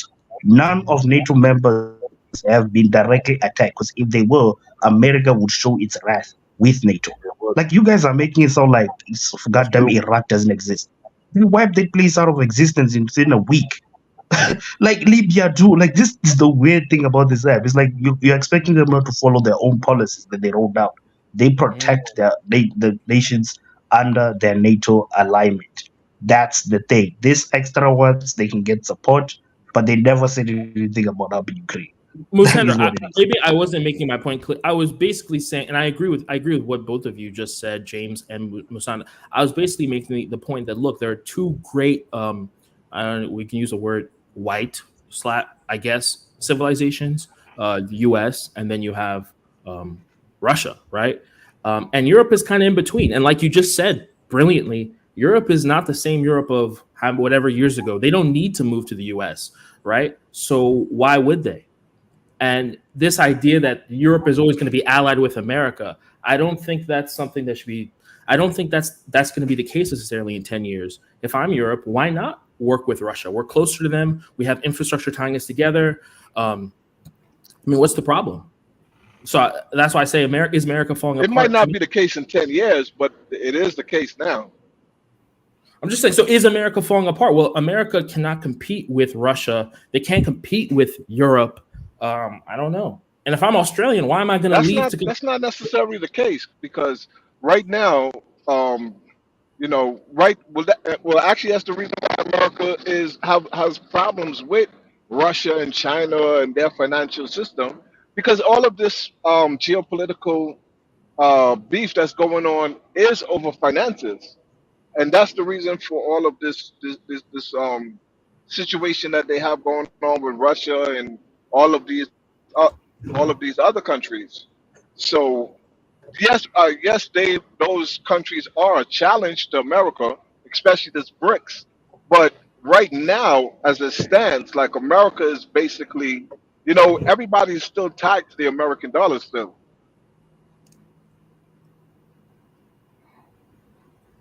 And how long is that going to last? France is not okay with that. You know, France is not okay with that. Yeah, because France was the France depended on Africa, and it's exploitation of Africa for a lot of its resources, and now that's being cut off. So yes, obviously France is not going to like that, which is one of the reasons, probably one of the reasons why France don't mind going and having World War III right now, because they're the ones talking about putting NATO troops in Ukraine, and they know if they do that, that's basically World War III now, right there. I mean, right now I feel like the U.S. is just thinking, okay, well, we have all these bases in Europe, so we're basically we're gonna continue to occupy Europe and see how long we can run this thing. But I don't know how long that's gonna last. So yeah, America, you have an issue on your hands.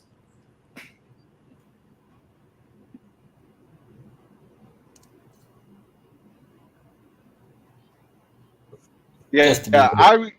you know what? I have an idea that what I feel might happen, and what I feel might happen is that as long as the world keep going in the direction that it's going right now with these wars and these conflicts, that I think while a lot of people are very concerned about the situation that's going on in Israel right now with the Palestinians, I think one of the reasons why people are concerned is because you kind of looking at open genocide in 2024, so which is crazy. And if the world, so and it's desensitizing people to a certain degree, and so it's a possibility that the world gets a whole lot more cold, and as these conflicts keep escalating, I'm pretty sure that here internally inside of the United States, that the United States would become more like totalitarian. How you say that? Totalitarian. Total, right.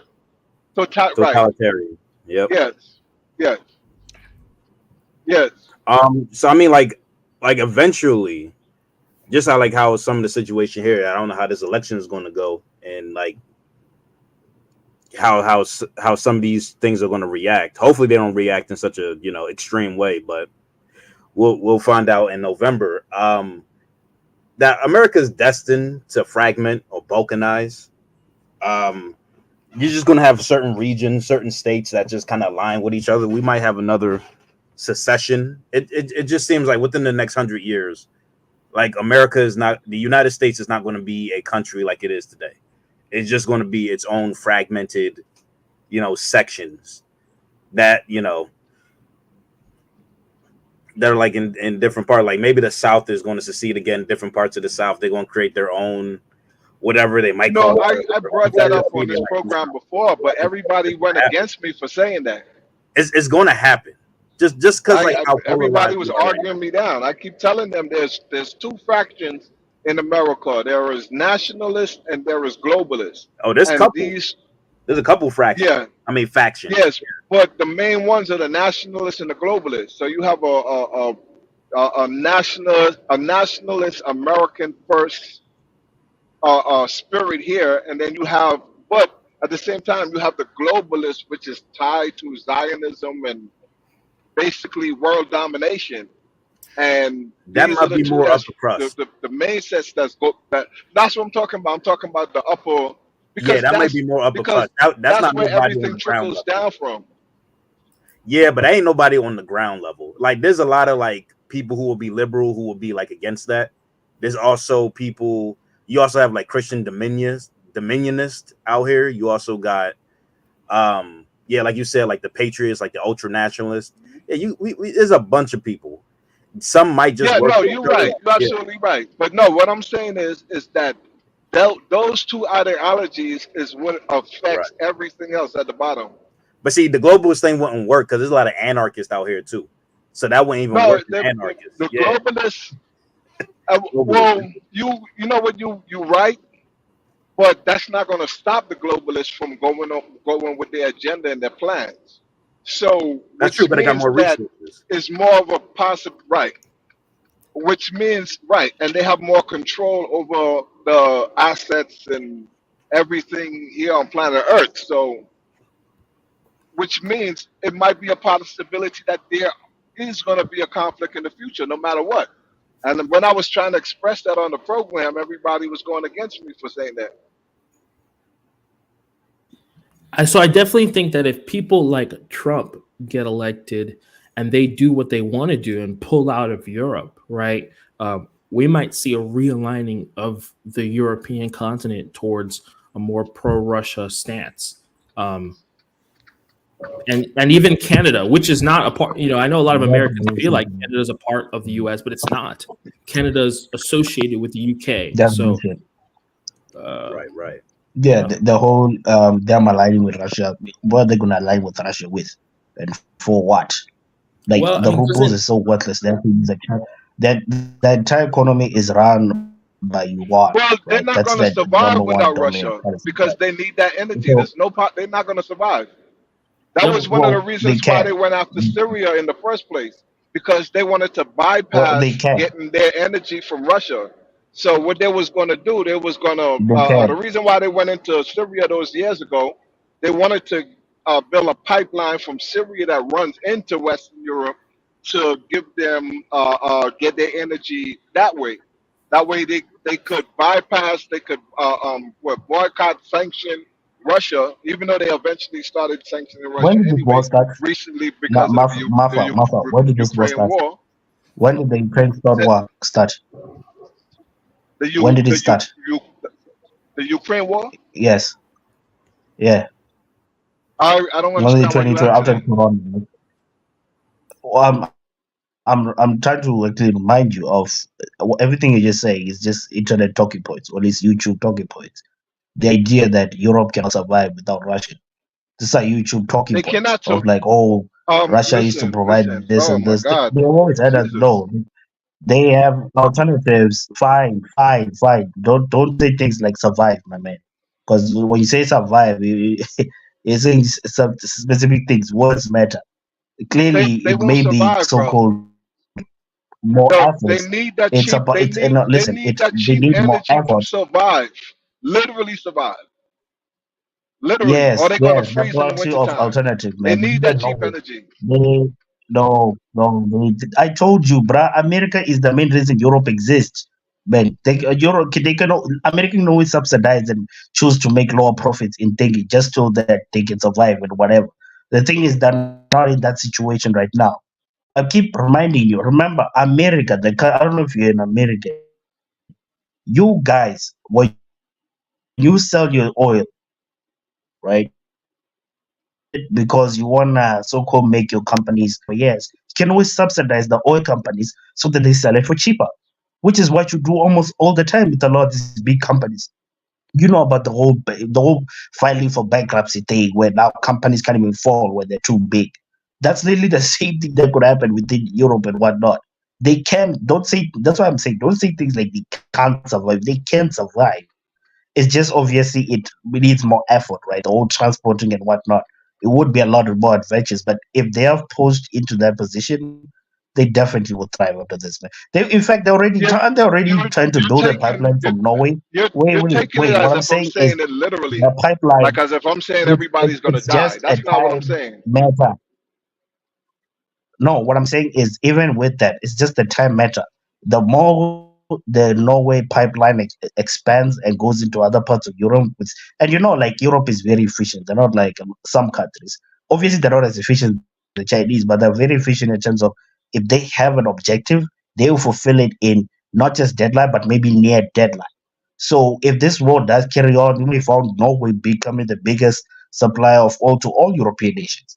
That's what I'm actually expecting in the future. The idea of Russia being able to do this, nah, man. Russia will never probably be in a position where they will never be able to sell all the oil. Think about it. Like don't they didn't they bomb that was it an oil pipeline, the one in Germany? They were confident on doing that to make sure they understand that listen, your only option is us. You don't have another option but Right, us. America right, owns you. Bro. They own right, you.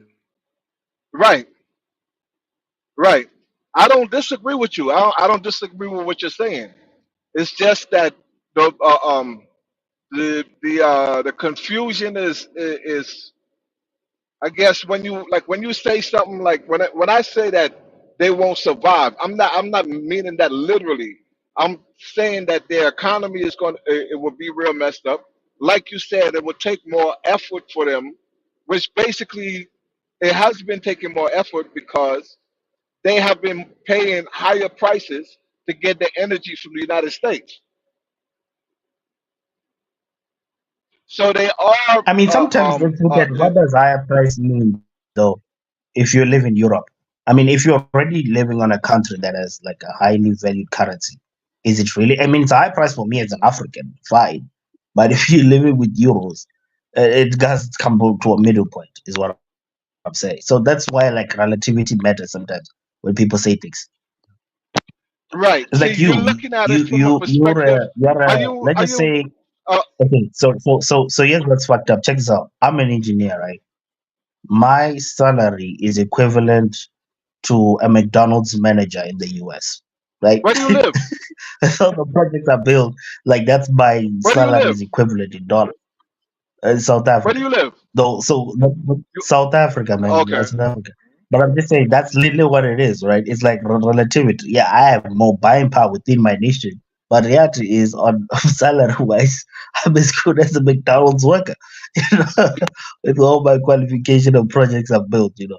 So I'm just saying sometimes all these things just relativity. You know? Yeah. Well, and it's all about perspective because you're looking at it from the perspective of you being African and what you said just now with your salary and the how it relates to the euros. But to them, it matters to them because but I'll give you an example. I remember when I was younger, I used to work I used to work in hospitality for resorts, right? And when Europeans used to take vacation, I used to be I used to be, because I never seen this, because I know me, I'm always a hard working, everyday working. So I barely even take vacations. But these people used to take vacations for a whole month or sometimes even 3 months. And that was the norm with a lot of those European countries. But now they can't. Ever since the last few years, they're not even able to do that. So to them, because they're already used to it, it's like somebody getting a divorce. A woman who is married to a millionaire and she gets divorced. The court awards that woman way more money than she had or than the average person because she was already used to living a certain kind of life or lifestyle because she was married to this rich guy. So the court rewards her some of this guy's assets because she was already used to living that lifestyle. So these Europeans were already used to living this a high lifestyle, a more quality lifestyle than the average person from a third world country like uh, um, um, Africa or the Caribbean or South America or something like that. So I'm not saying it from your perspective or even a black perspective like my perspective, because I'm a hard worker, a everyday worker. I'm talking about from their perspective.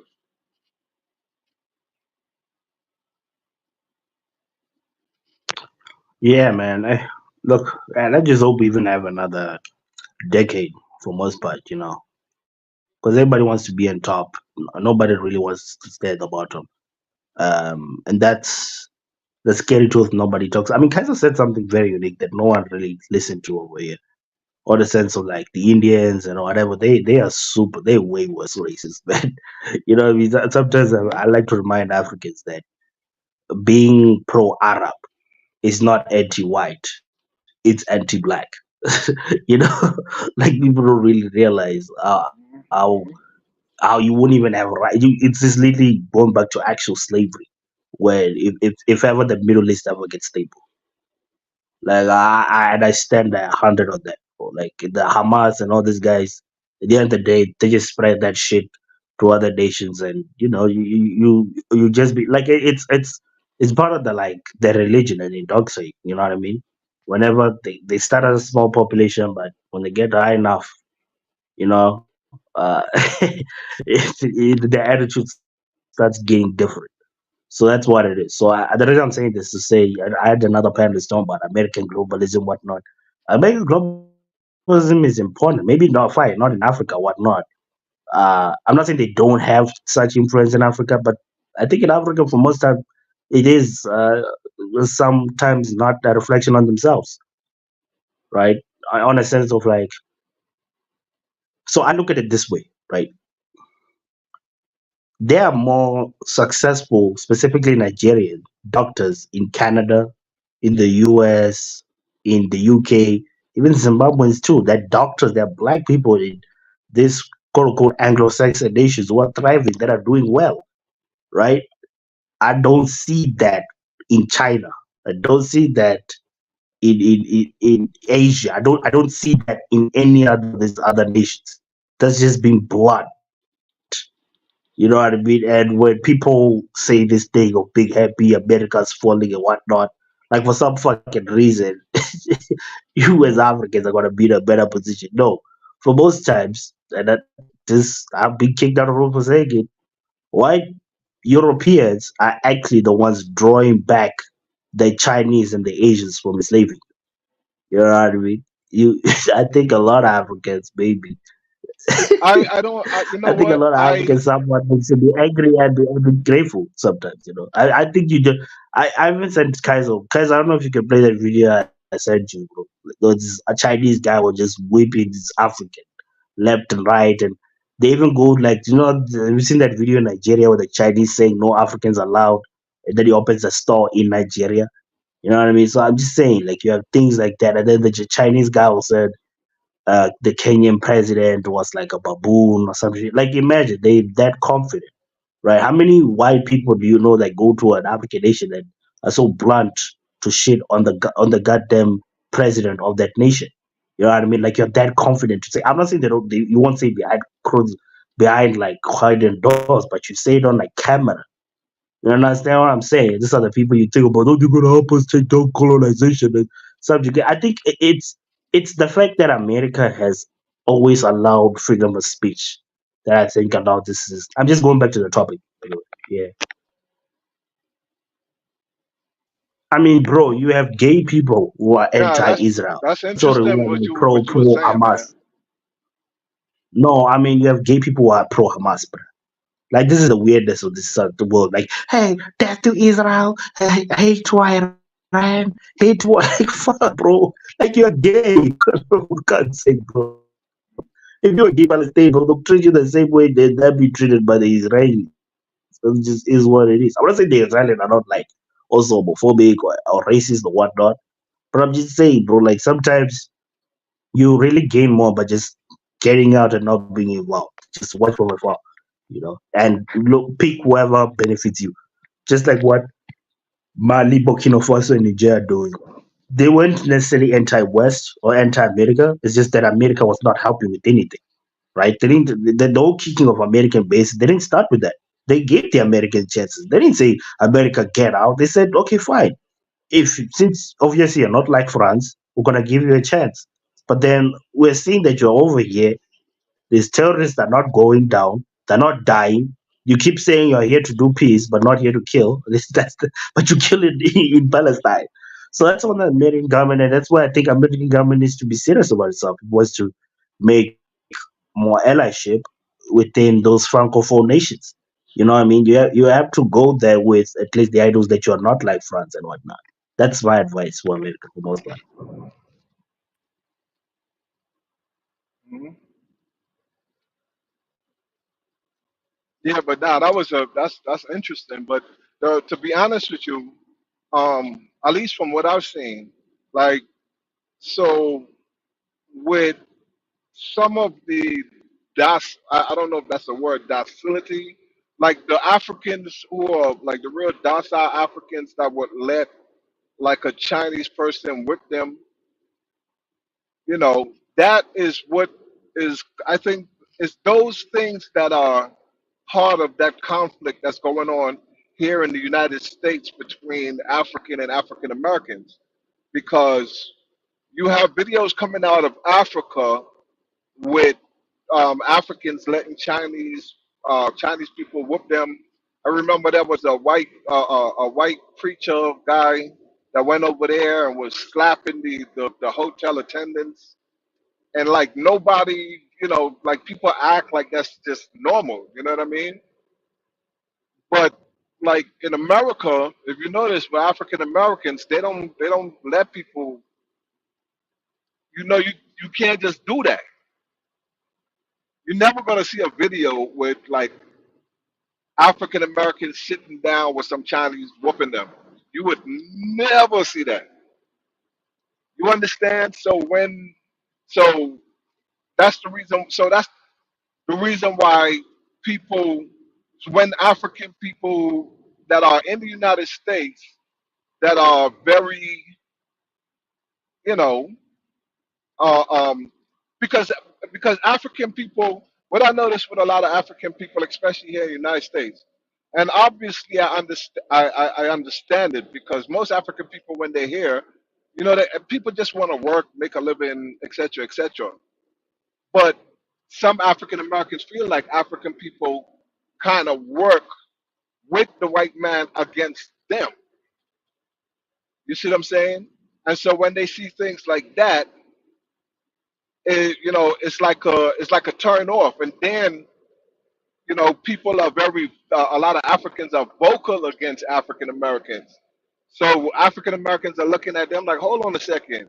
When you were back in your country, we're seeing videos of y'all getting whipped by Chinese and all of these different people, but then you're here trying to lecture me on how to be a better black person, a better black person. Like that's crazy.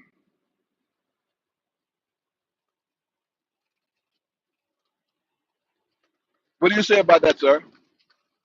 Yeah, I think, but yeah, you're right. You're right. But I think it also depends. But yeah, yeah. I mean, it is stupid if you're like an African in the US.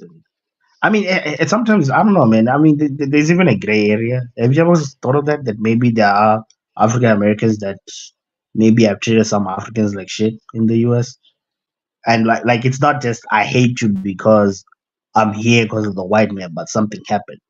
Like I just feel like there's always a gray area. It's like I do agree that there. Let's say there's this guy Brian. He comes on this app. He once told me you requested an Uber, Nigerian, or this African guy. I don't know. He didn't say Nigeria. I don't remember if he said Nigeria, but it's an African guy came. Then he realized, oh, it's an African American. Then he drove off. He didn't get him inside. Right? He didn't let the Akata inside. So I'm not. Who am I to say that he's lying on that? But then I'll hear another African saying, oh, this is how they treat me. They attack me. They attack my business and whatnot. So I'm just saying, like, there's always a gray area with everyone. That's what I think. Yeah, There's and the two funny thing sides. is, well, not necessary, not in this conflict.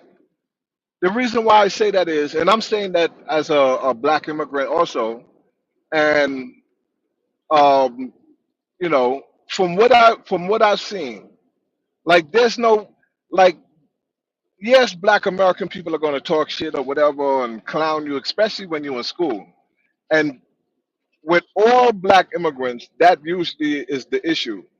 Because even with my people, like my people are from Haiti and the Bahamas, and well, at least my Haitian side, because my Bahamian side are not over here. So black immigrants, because African Americans would clown them, back in the days, like people hold that as a grudge, like Yeah, damn but near like you're forever. not from. I mean, you're not on the people, bro.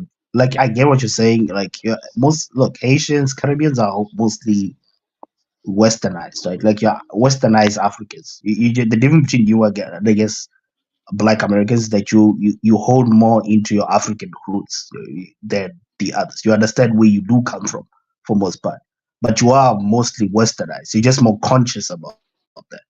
So I would presume, obviously, your experience will be a lot different than somebody who predominantly maybe does come from an actual village and he has a lot of African characteristics Ugatuga or whatnot. I'm just saying in general, you're like, we can't at least act blind on that.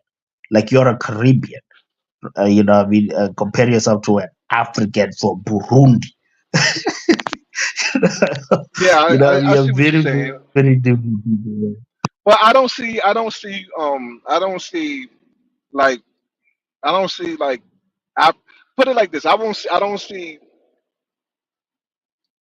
like because I don't know. I just you know I because to me I don't see that in African Americans. I've never seen that like they especially people from Africa because Black Americans have always been this like you know it's like a cousin that you haven't seen for a long time. So when they see you, you understand like they've always been. And I was telling somebody I think on this show or I think it was this show that a lot of the Afrocentricity that I got it from right here in the United States, from African American organizations. So you had especially living in New York, you had a lot of, and Florida, you had a lot of organizations that kind of instilled that Africanness in you, that were people that were proud of being African.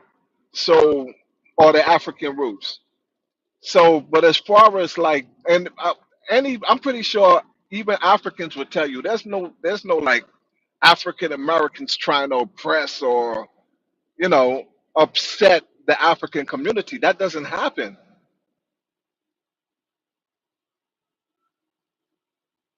That doesn't Yeah, but happen. okay. What I the think other what thing it I is, notice is, okay, but I never noticed that the second generation Africans tend to blend more with African Americans relative to like the and ones that's the that just exact moved same in. thing. What happened with So that's what I'm saying, like right, the right. gray area.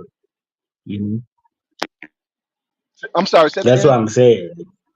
No, no, I'm just saying that's the gray area I was talking about. Is the sense of like we can easily make a default and say, oh, it's because of this, but then what's the one difference between an African who was raised and born and raised in America than an African that moved in? The cultural inheritance, the accent. I'm just saying, like, isn't it? It's a weird pattern to not notice how the one who happens to have an American accent tends to blend more with African Americans relative to, I don't know, maybe a Judah or something with his accent. I don't know, something I just noticed. You know what I mean? That fine, we can say all these things, but your accent maybe is why you blend a lot easier with African Americans per se. Have you ever thought of that? I mean, my accent is jacked up. I sound crazy when I talk, and my accent is if my accent You sound weird to even sound African American, people. man, in my points. You sound I'm only sorry. Say again. westernized. You don't sound like you don't sound like to Niger. You see what Yeah, I'm yeah. Well, I saying? see what you're saying. Yeah,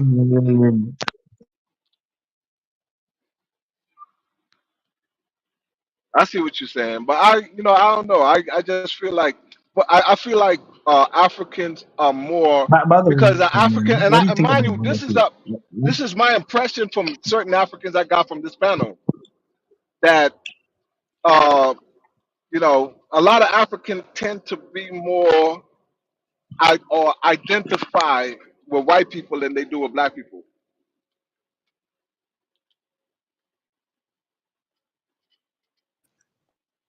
Okay, man. I mean, like I said, I think it depends on where you are and your perspective. Maybe I'm not saying you're lying. One thing I will not say is that you're Hmm. lying because I don't live in America. Per se, I don't come with Hmm. that confidence where I can tell somebody's lying when he's telling me that truth. Um, by the way, let's even get out of this. I want to ask you about what's your view on barbecue? Do you think he can save Haiti? No, absolutely not. What is he? How is he going to save Haiti? Haiti's I don't know. I'm a just very you say you're complex president. country. Yeah, no, I mean, he's So trying, how but much these people power? ain't looking. Can't he have power? Don't you think you need a dictator though, like a centralized Well, power though? I think that's the problem you with say if with the it needs DRC is that. that you don't have a centralized power. Well, the issue with Haiti is that so like for example, even if barbecue thinks what he's doing and what he's doing is for a noble cause, And here in America, he's being demonized, and these people are ready to send in the military after him and his gang because he's interrupting their money. So basically, what's going on in Haiti is basically, to a larger degree, what's going on in the rest of the black world, but it's just going on in the rest of the black world to a smaller degree. So basically, what it is that so in the black world, well, Haiti definitely is being punished for 1804 for their revolution, but and this actually ties into the way Africans view um, African Americans, but just black people in general. Because in Africa, when they see somebody, they see the poverty, they see black people doing bad, and they feel like it's the government's fault and it's the government oppressing them.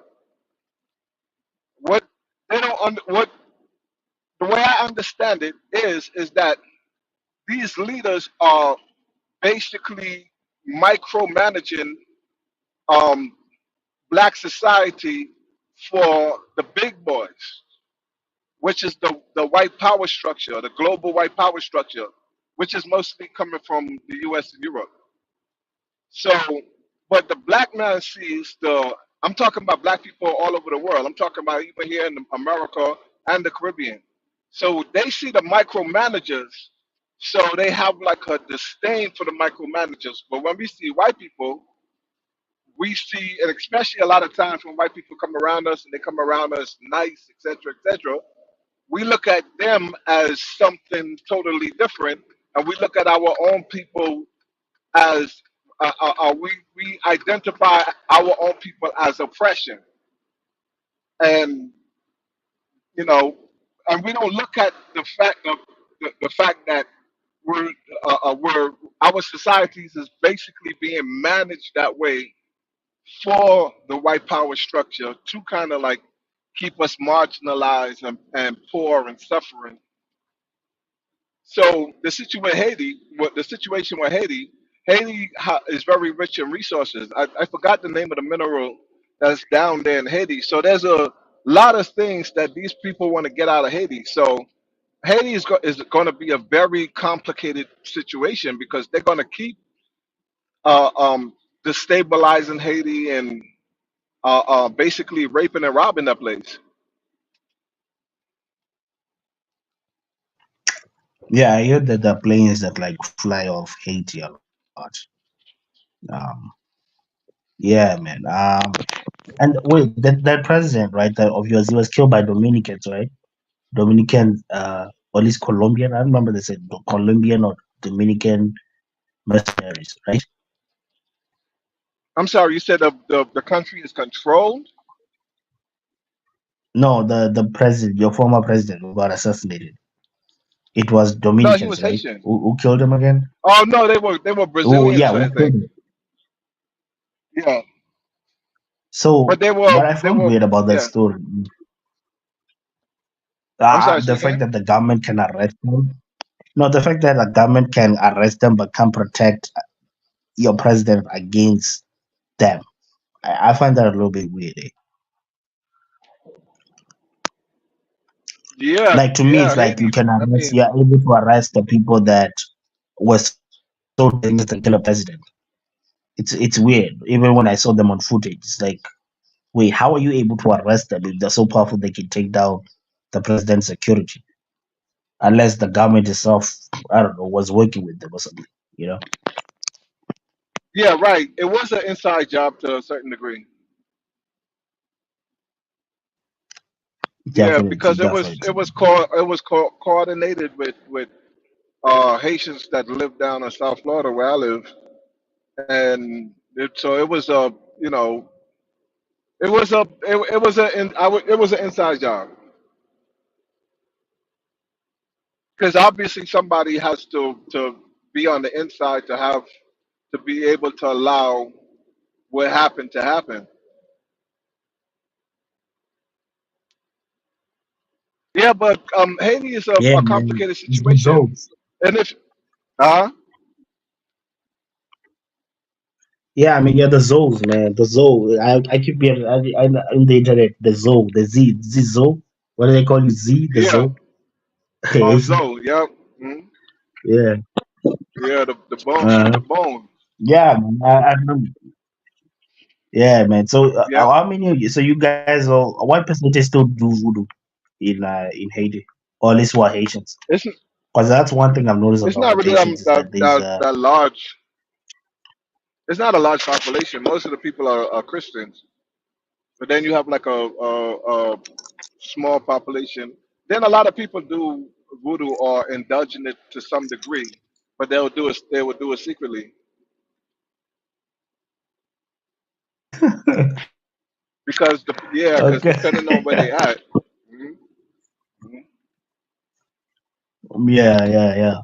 What do you think? The first time I heard about your country was, "Oh, we are the world, we are the Well, no, children." I think I you was know in what? I like in never been to primary Haiti. school. I'm just Haitian descent.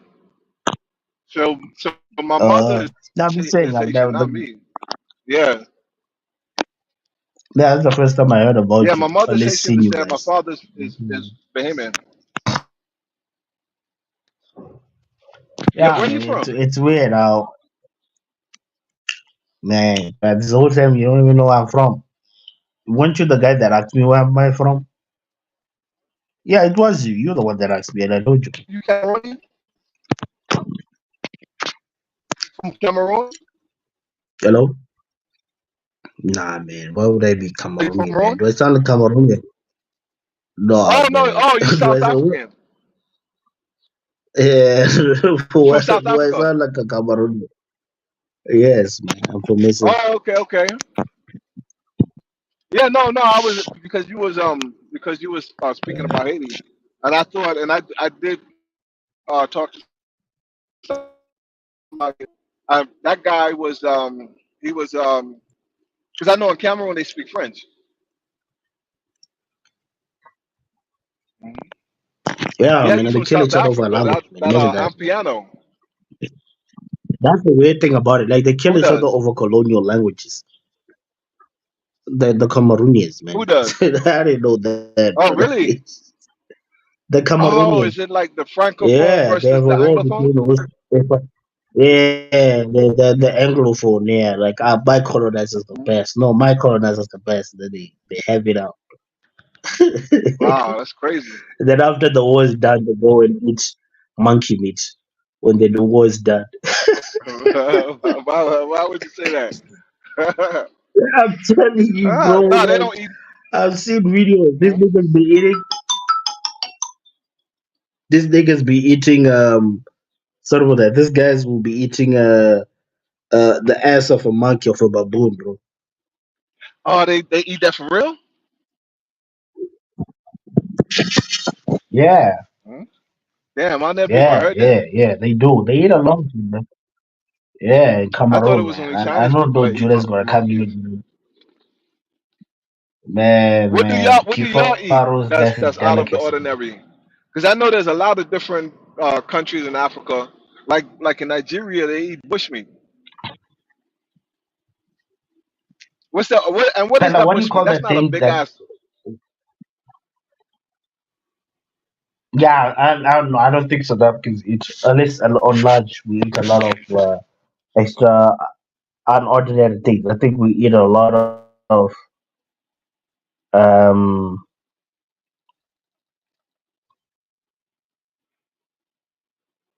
I think we eat a lot of I think there's a natural delay. food. Every time you talk, there's a Basically, delay. we eat a lot of. I think like let's call it fufu. We eat. I'm doing something. Sorry, I'm doing something over here also. Yeah, but that's the thing. I'm also doing something. But nah, man, we don't need anything over extraordinary, man. We eat regular food. Like remember, South Africa is highly westernized, man. Too. So I I don't. see that. Maybe we did in the past. But yeah, Like but I South don't know. Africa, Currently, every time man. I see images, yeah, no, I was gonna say every time I see images of South Africa, it reminds me. It reminds me, and it has that feel of being in my country in the Bahamas.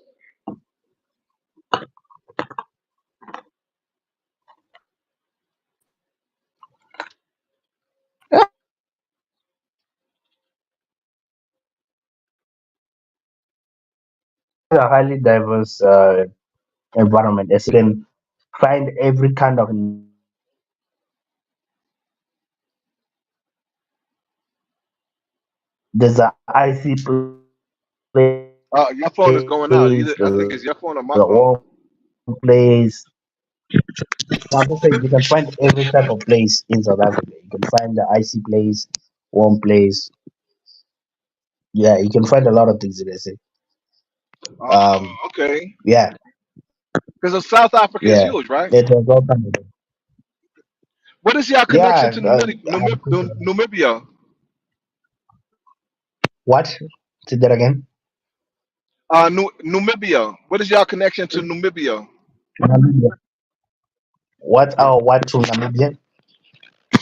No, aren't y'all somehow connected to Namibia? Namibia. It's not Namibia. Namibia. Yeah, NA. It's not NU. Yeah, Namibia. Namibia. Oh, okay. All right. Yeah, Are y'all connected yeah, with them Namibia somehow? used to be part of South Africa. It used, yeah, it Okay, was part of okay. SA until was it 1990? Yeah, 1990 they gained independence, became their own nation state. But yeah, it was used to be part of South Africa. Yeah, they're one a neighboring country. You know what? That's one of the reasons why I like the internet and social media because I like how the rest of the world is open up now. So I could see what people are doing in South Africa. I can see what people are doing in Nigeria. What people are doing in the well, not necessarily the Congo, because I everything I see coming out of the Congo is just always heartbreaking. But even in the Latin world, like the Black Latin world, like Dominican Republic and all of these different places. So, because what I really like about South, I love South African music, man. I'm piano. That shit is fire.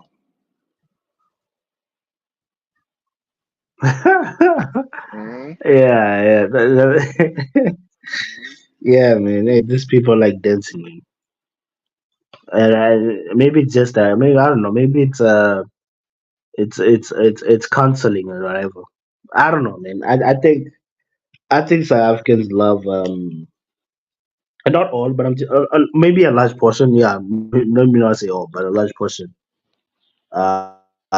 We try to find excuses for our problems, like almost everyone in the world. Eh? Like I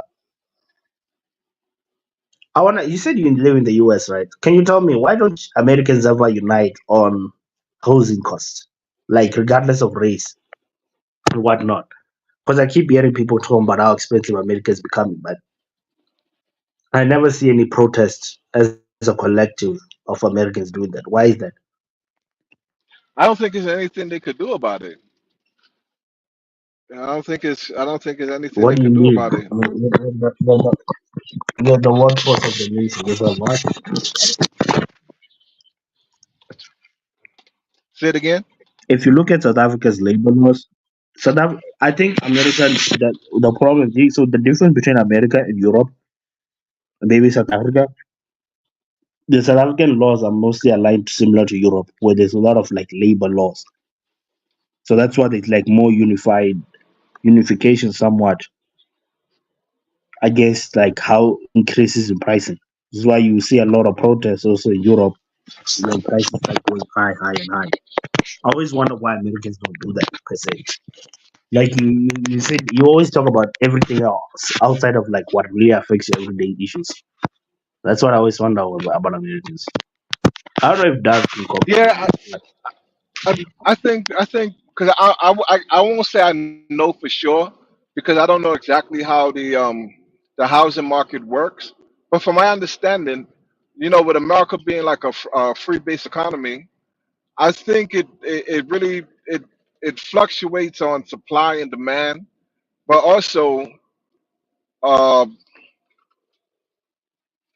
so I think those are the things that affect it. So I don't think it's necessarily something that the government can do, like as far as policy wise, like like to tell the landlords to lower their rate. I don't think that could be done. I'm not too sure. I think somebody that will have more knowledge What do you will be mean? able to speak more on that, but I'm not You'll be really that shocked, knowledgeable bro. about that. I was gonna say I can tell you one You'll of be the main shocked. like there are a lot of factors that affect the housing market, but one of the big ones is interest rates and how much it costs, like mortgage costs and assessment costs and stuff. And for example, basically the US, one of the things that makes the housing market work is turnover. So people buy a low end home, right, in the early part of their life. They get a 30-year mortgage or whatever at a reasonable rate. And then say 10 years after that, they're doing better and they're making more money. So then they buy up, right? And they sort of trade out the mortgage on that house for a mortgage on a newer house, right? Well, for a lot of years in the last, I don't know how many years, we've had relatively low interest rates. So a lot of people bought in to the housing market at a low interest rate, sub 5%. There's there's a weird freeze, there's sort of a Is that weird widespread? there's a weird hump. Yeah, so there's Is there's that a widespread? what, the fact that people have bought in at a low interest rate? No, I mean, is that federal? Sorry, when I said that, because I know America is big. Is that a federal policy? Like it Yes, so affects the every interest rate state? is based off of a federal decision. That is one thing. But anyway, what's happened is that there's the flow of the market. There's other things going on, but one of the big things right now is the flow of the market has kind of frozen. That turnover is stopped because you've got all these people who bought in 10 years ago at a low interest rate, and the cost for them to turn it up, to roll it over into a newer, better house because of the change in interest rates, like they don't want to give up that low interest rate mortgage, so they're just staying in maybe the lower end house rather than moving up, even though tradition, if things were less janky right now, they could afford it. So that's one issue that's going on right now. And then you've got some other stuff with corporate, these sort of like big investment corporate entities buying up a lot of housing for prices that are not, and their considerations for what they'll pay for a house are different than an actual resident. So sometimes they can pay more, or because they just have such huge portfolios, they can overpay for a house over here because they underpaid for a house over here. So that's another thing that's going on that's sort of particular right now. That's a one-off thing, but the weird sort of freezing of the normal flow of the housing market is definitely having an effect because of the change in interest rates. Anyway, there's some more factors that Yeah, I could add. yeah. I mean, outside of that, because one thing you do notice all over the world is housing prices is mostly affected by the concentration of where houses are. So if everybody's trying to build houses at a specific place, obviously by default, that just makes everything expensive, expensive, expensive, Yeah, so just by so scarcity, location is right? always going to make it, That's what but you're the way a lot thinking. of American cities are built, I mean, less so back east, but I live in the west, so especially in the west, we have a lot of space, so cities don't build up. They're not as dense. They're kind of spread out. So it's like it might cost a lot to live in the city center, in some fancy apartment downtown or penthouse, You but drive to shopping centers, right? yeah, we So I was drive going to places. that In towards the the West, point. we drive everywhere. So what it is Yeah, like, say I live so in your a, housing should. yeah, you might buy a cheap No, I house just want an to say your hour housing, and a half but that away. doesn't make any sense. But Dawes, can you What agree doesn't that make it any doesn't sense? make any sense that What? they're expensive if you live in a community where you technically are able, right, to have development at places that are far away from like say, CBDs, that at least you think should at least if it should at least help lower the cost of housing. Because now I don't have to live in this specific place, but the way I see it, it's not helping. That's where the it doesn't make any sense as much. It's like because you're saying that you drive when you go to a city center. I would understand if you live in a city center and your house is expensive, but if you notice in other countries, for most part, the further you are from the city center, the cheaper that housing is. So that's what like also contributes a lot to like more affordability within housing when people live like very far from the Yeah, city state. But that's what I'm saying. I noticed that a lot with the world. yeah. Whereas with you guys, it's like maybe it's the lack of regulation. That's what I'm saying. I don't know. I would Well, there's expect that's what other I'm saying in issues, right? America for you guys to. Yeah, you've got other issues. So you've got your city center, and then you've got your sort of, then you've got school districts.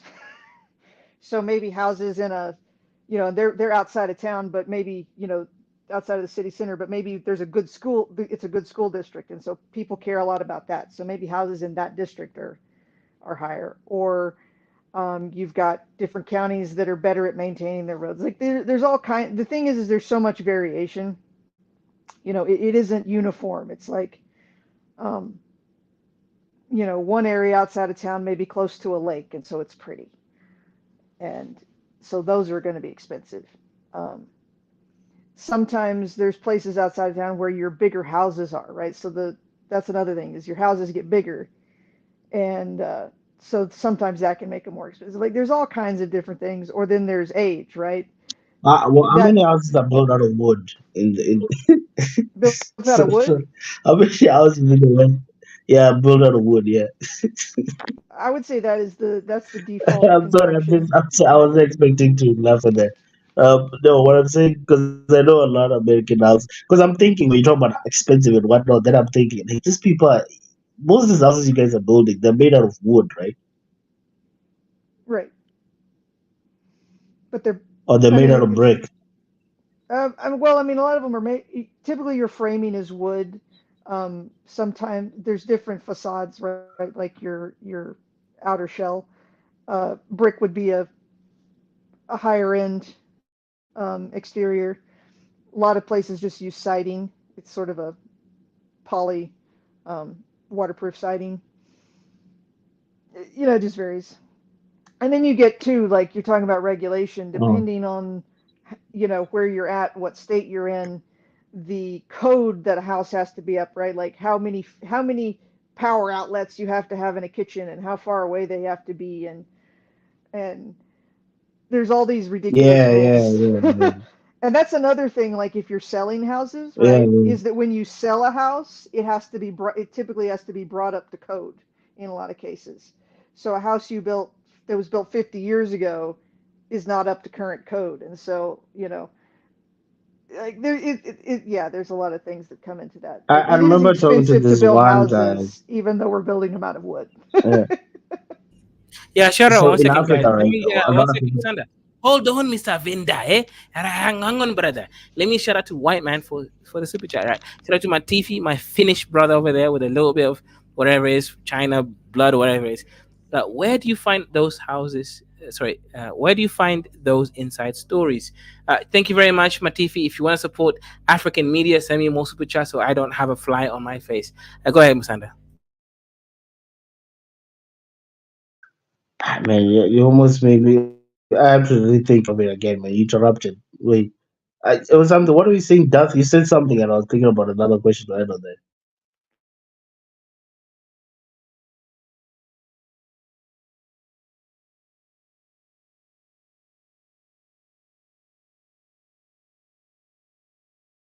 that. You got what? I You're remember. thinking. Sorry, I remember. So I remember talking to this one guy. He told me that he lives in. So one thing I would always have a problem with, right? Because I'm trying to actually, if I build a house, I want to make sure I do not depend anything on any external factors, right? Whether it be government or whatnot. So and a lot of people don't know this. You can technically have the ability to. I'm just saying as a person, build a house that it's not really. You don't have to like completely make it off grid, but you can have a gas system that heats up your water. You can have a borehole, or I think you guys call it a well, right, with a pump that gives you your water. Obviously, solar panels to generate electricity. You can literally have all the services that you can run at yourself to minimize the amount of everyday sort of monthly expense that you will have to pay to maybe the government or something like that. But I remember this one guy I was talked to on the internet, of course. He was telling me, yeah, that all sounds like a good idea, but in the US, you have to like get a perm. You can't just do that. It's almost like illegal to like build your own well, especially when you live next to a city or something. Like, is that true? Or like maybe not a city, but like a suburb. If you live at your regular suburb, you're not allowed to like build your own bell. You know what I'm saying, right, Kaizo? Yeah, Like the yeah. things that you see a lot in Africa. Yeah. I can comment on that. So I live in the country. I and so I've grown up. We have our own wells because we have we're way outside, relatively far out of town. But most cities, even like the small town I live next to, they will have bought water rights to a lot of the area around sort of the in the country we would call it the official term is what do they call it the wild the wildland interface. It's such a stupid term. It always makes me laugh. But or we have it, for example, say 100 miles away from here. There's it's not a big city, but it's a metro center. It's a regional sort of trade hub um, with about say 300,000 people, and they have bought up a lot of the water rights all the way to the part of the world I'm in, which is 100 miles away. And so even towns actually compete for water, especially in the West, right, where water is a little scarcer resource. But Yeah, but yeah, you're so talking about a collective thing. I'm you talking about can't just individuals. drill a well. You have to depends on say if you own the Yeah. property, if you own the land, you also have to own the water rights, right? So in the U.S. you can have title to the surface. So you can have surface rights, right, which allow you to build whatever you want on the surface, do whatever you want. That's your private property. You can also have mineral rights. So if there's oil or gold underneath the ground, it's not yours unless you own the mineral rights to that property. And then you can also have water rights, and they're introducing things like wind air rights for like wind towers and stuff. That's a new up and coming thing. So a lot of people who own like a little plot of land, But just gas, big what enough for a about gas? house, they don't What own the about other stuff. no, you're Like allowed to natural have gas, gas. maybe with like an official. Yeah, no, I'm saying you are at least allowed to have a tank and a gas to like install and have like a gas powered geyser, right? You're at least allowed to do that, right? You, you cut out. Say that again. Like no gas. You know what a geyser is, right? Maybe it's just the wording. I don't know if you guys use the same word. A geyser, Giza. No, a I don't know water, what a Giza is. a hot water pump, a hot water tank, a tank for making water hot. Right? Yeah, Yeah, you know yeah. what a geyser A is, hot right? It's the same old. water heater. Yeah, yeah. So yeah, yeah. I'm actually at a process to actually thinking about doing that, right? I mean, some of the Yeah, problem. you can There's have a no water load shedding heater. You now. can have that sort Happening. of thing. Yeah. And like geothermal, Basically, what that I'm sort of saying thing. is, That's generally yeah, allowed. yeah, yeah, You can do geothermal because you're not yeah, yeah, removing yeah. anything from the ground. Although legally you're supposed to like call a particular phone number if you dig more than 17 inches under the ground. I live in part of the country. I'm like, I don't have time for that. I dig, but Yeah, man. I'm just saying, man. That's when I'm like, when people say, now I understand when some people say, well, guys, is America really free? I mean, fine, you can have a gun, but you're not even allowed to dig your own water that's underneath your ground. It's almost like they're trying to make sure, because water is such an essential thing. If somebody's making it yeah, illegal to do that, that means they want to make sure you're dependent on them. Water is the essence of life. yeah. Without water, you're dead. You know. I'm just saying, being independent, being able to say, fine, you're not giving me Oh water, yeah, I'll yeah. produce my own. I know your No, farms I can do agree it. with you. I like Farms having my obviously own because they're well. in a I think it position tastes to do better. that. Yeah, And what yeah, you get yeah, into too yeah. is There's that too. And it is what happens when you have when you start having a city area. You know, there's wires under the ground, and it's like a little bit of regulation is understandable. And you know, it's it's one of those things. If you live, you know, if your house is 20 feet from the next person's property, I understand it. I don't necessarily agree or disagree with it. It's just sort of the natural thing that happens when you start getting into a concentrated, a concentrated population. Um, Okay, but okay. I would expect, and it helps a lot, especially when you have a huge house and you have maybe even a plantation. Or I mean, I'm presuming that things maybe in America rarely go default. Like water is always available in every city. But so I would understand why no one maybe would have problems with what I'm talking about, in a sense of like, you've always known this to be reliable. You've always known your municipality to be reliable, but maybe because I've experienced differently, but I don't have a lot of laws right, against that. I start thinking about maybe I'm the biggest winner here relative to you, because things can go wrong. Like, you, maybe not today, maybe not tomorrow, but things can go wrong for whatever reason. And also solar yeah. panels, right? For well, how many people in the US, by the way, actually have like adapted to the whole renewable thing and install solar panels? Because I don't see an incentive. Uh, Like, obviously, they say this, you can kind of tell like load shedding is like incentivized, because it's like it happens and then out of nowhere, big banks don't really complain about it. They're like, look, we have load shedding, but we have this loan we can give you where you can buy more solar panels. Like, it's like you constantly get the advertisement coming in all the time. I think Amazon opened in South Africa, was it yesterday, 2 days ago? And they just finished building the solar plant for powering their thing. So it's almost like an incentivized thing. But I just think, like, if I was in the US and somebody was advertising solar for me, would I actually buy it when I know electricity is always going to be there? I just don't see how you would be incentivized to do that. So yeah, can you answer that? yeah, I mean, right. So there are some like artificial incentives for quote unquote green power stuff. If you do the math on it, at least in my part of the world, which again is a rural part of the world, and the electricity distribution in rural areas is a very sort of unique. It works, but it's a special. It's sort of a unique system, but I'm very familiar with it. Um, I've got friends who've looked at putting solar in as a cost saving measure. It is not a cost saving measure. I can tell you that. The In my part of the world, it does not save you any money to like put in some solar and because electricity is just cheap for comparatively. If you want to, have like off gridness, that's solar panels are an option.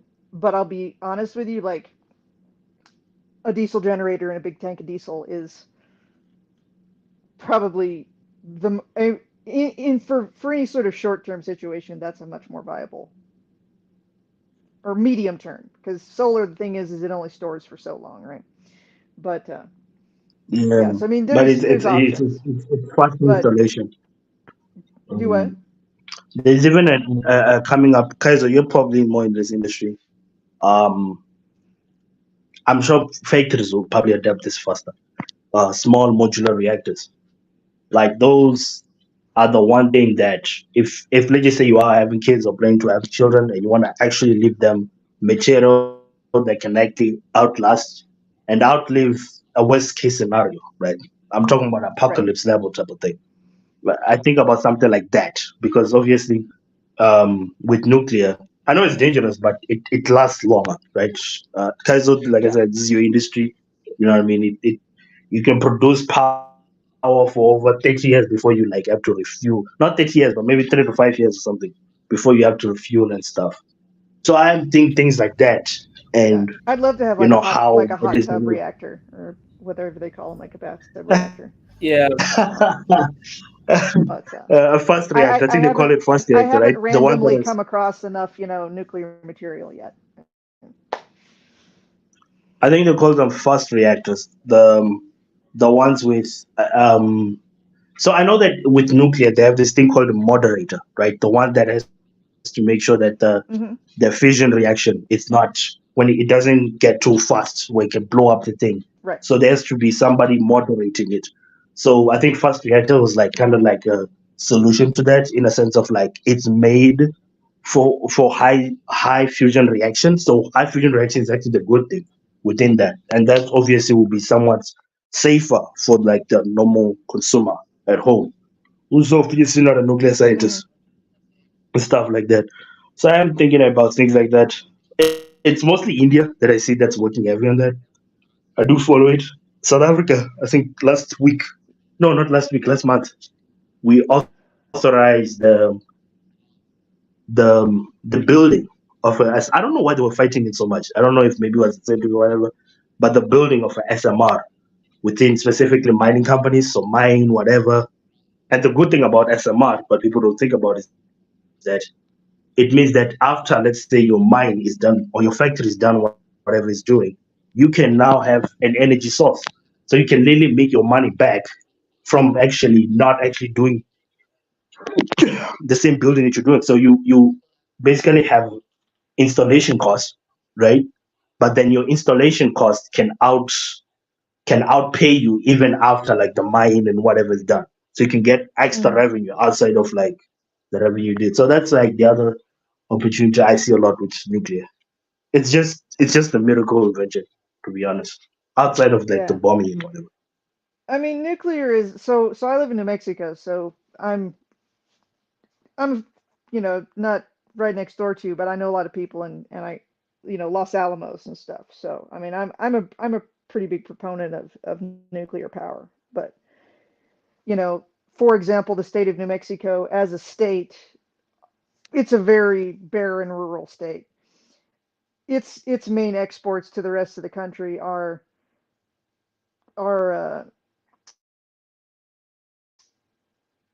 agricultural and then oil and gas. So like I've even been involved in politics in this day. It's like nobody wants to talk nuclear because the state makes money off of oil and gas. That's its cash cow. Um, Yeah, it's in the but the world. technology is You the notice the technology is far more advanced than people. Your average person thinks it's they're the only thing they know is about nuclear reactors. 10 decades ago. But yeah. I and think like I in the think I U.S., we think haven't been this. allowed to build a new nuclear plant in like over 50 years. So you Yeah, point out problems with, I'm like, okay, yeah, it's like that's some research has continued on, but it's like even with the stifled research, the advanced like if you built a modern reactor, it would be exponentially better than anything that we actually possess right now because they stopped making them. yeah. Nuclear does kill a lot of jobs just due to its efficiency. Did she live? But yeah, to that point, Kaiser, I don't know if you're listening. You still there? Nuclear definitely does kill a lot of jobs, man. It's way too efficient. It lasts for I too am not long. here. You I'm don't need that afraid. much. I'm asleep. I don't exist. All right, I'm back. Sorry. Yeah, I was just saying, yeah, it lasts longer. It lasts for a lot of years. That's the thing. So you do realize. I understand. Look, the older you get, it's like some person once said, like the older you get, the more you understand why certain things are happening and why it's not. There's no such thing as a good decision. There's the least worst decision. So yes, farm companies are throwing away a lot of food. The world overproduces in crops, but if they don't throw away those food, they don't make enough profit, those workers of that farm will not be paid enough to make a living standard. It's like I this don't know. It's probably where you the start realizing middleman. how In much my of a experience, at problem. least in the U.S.,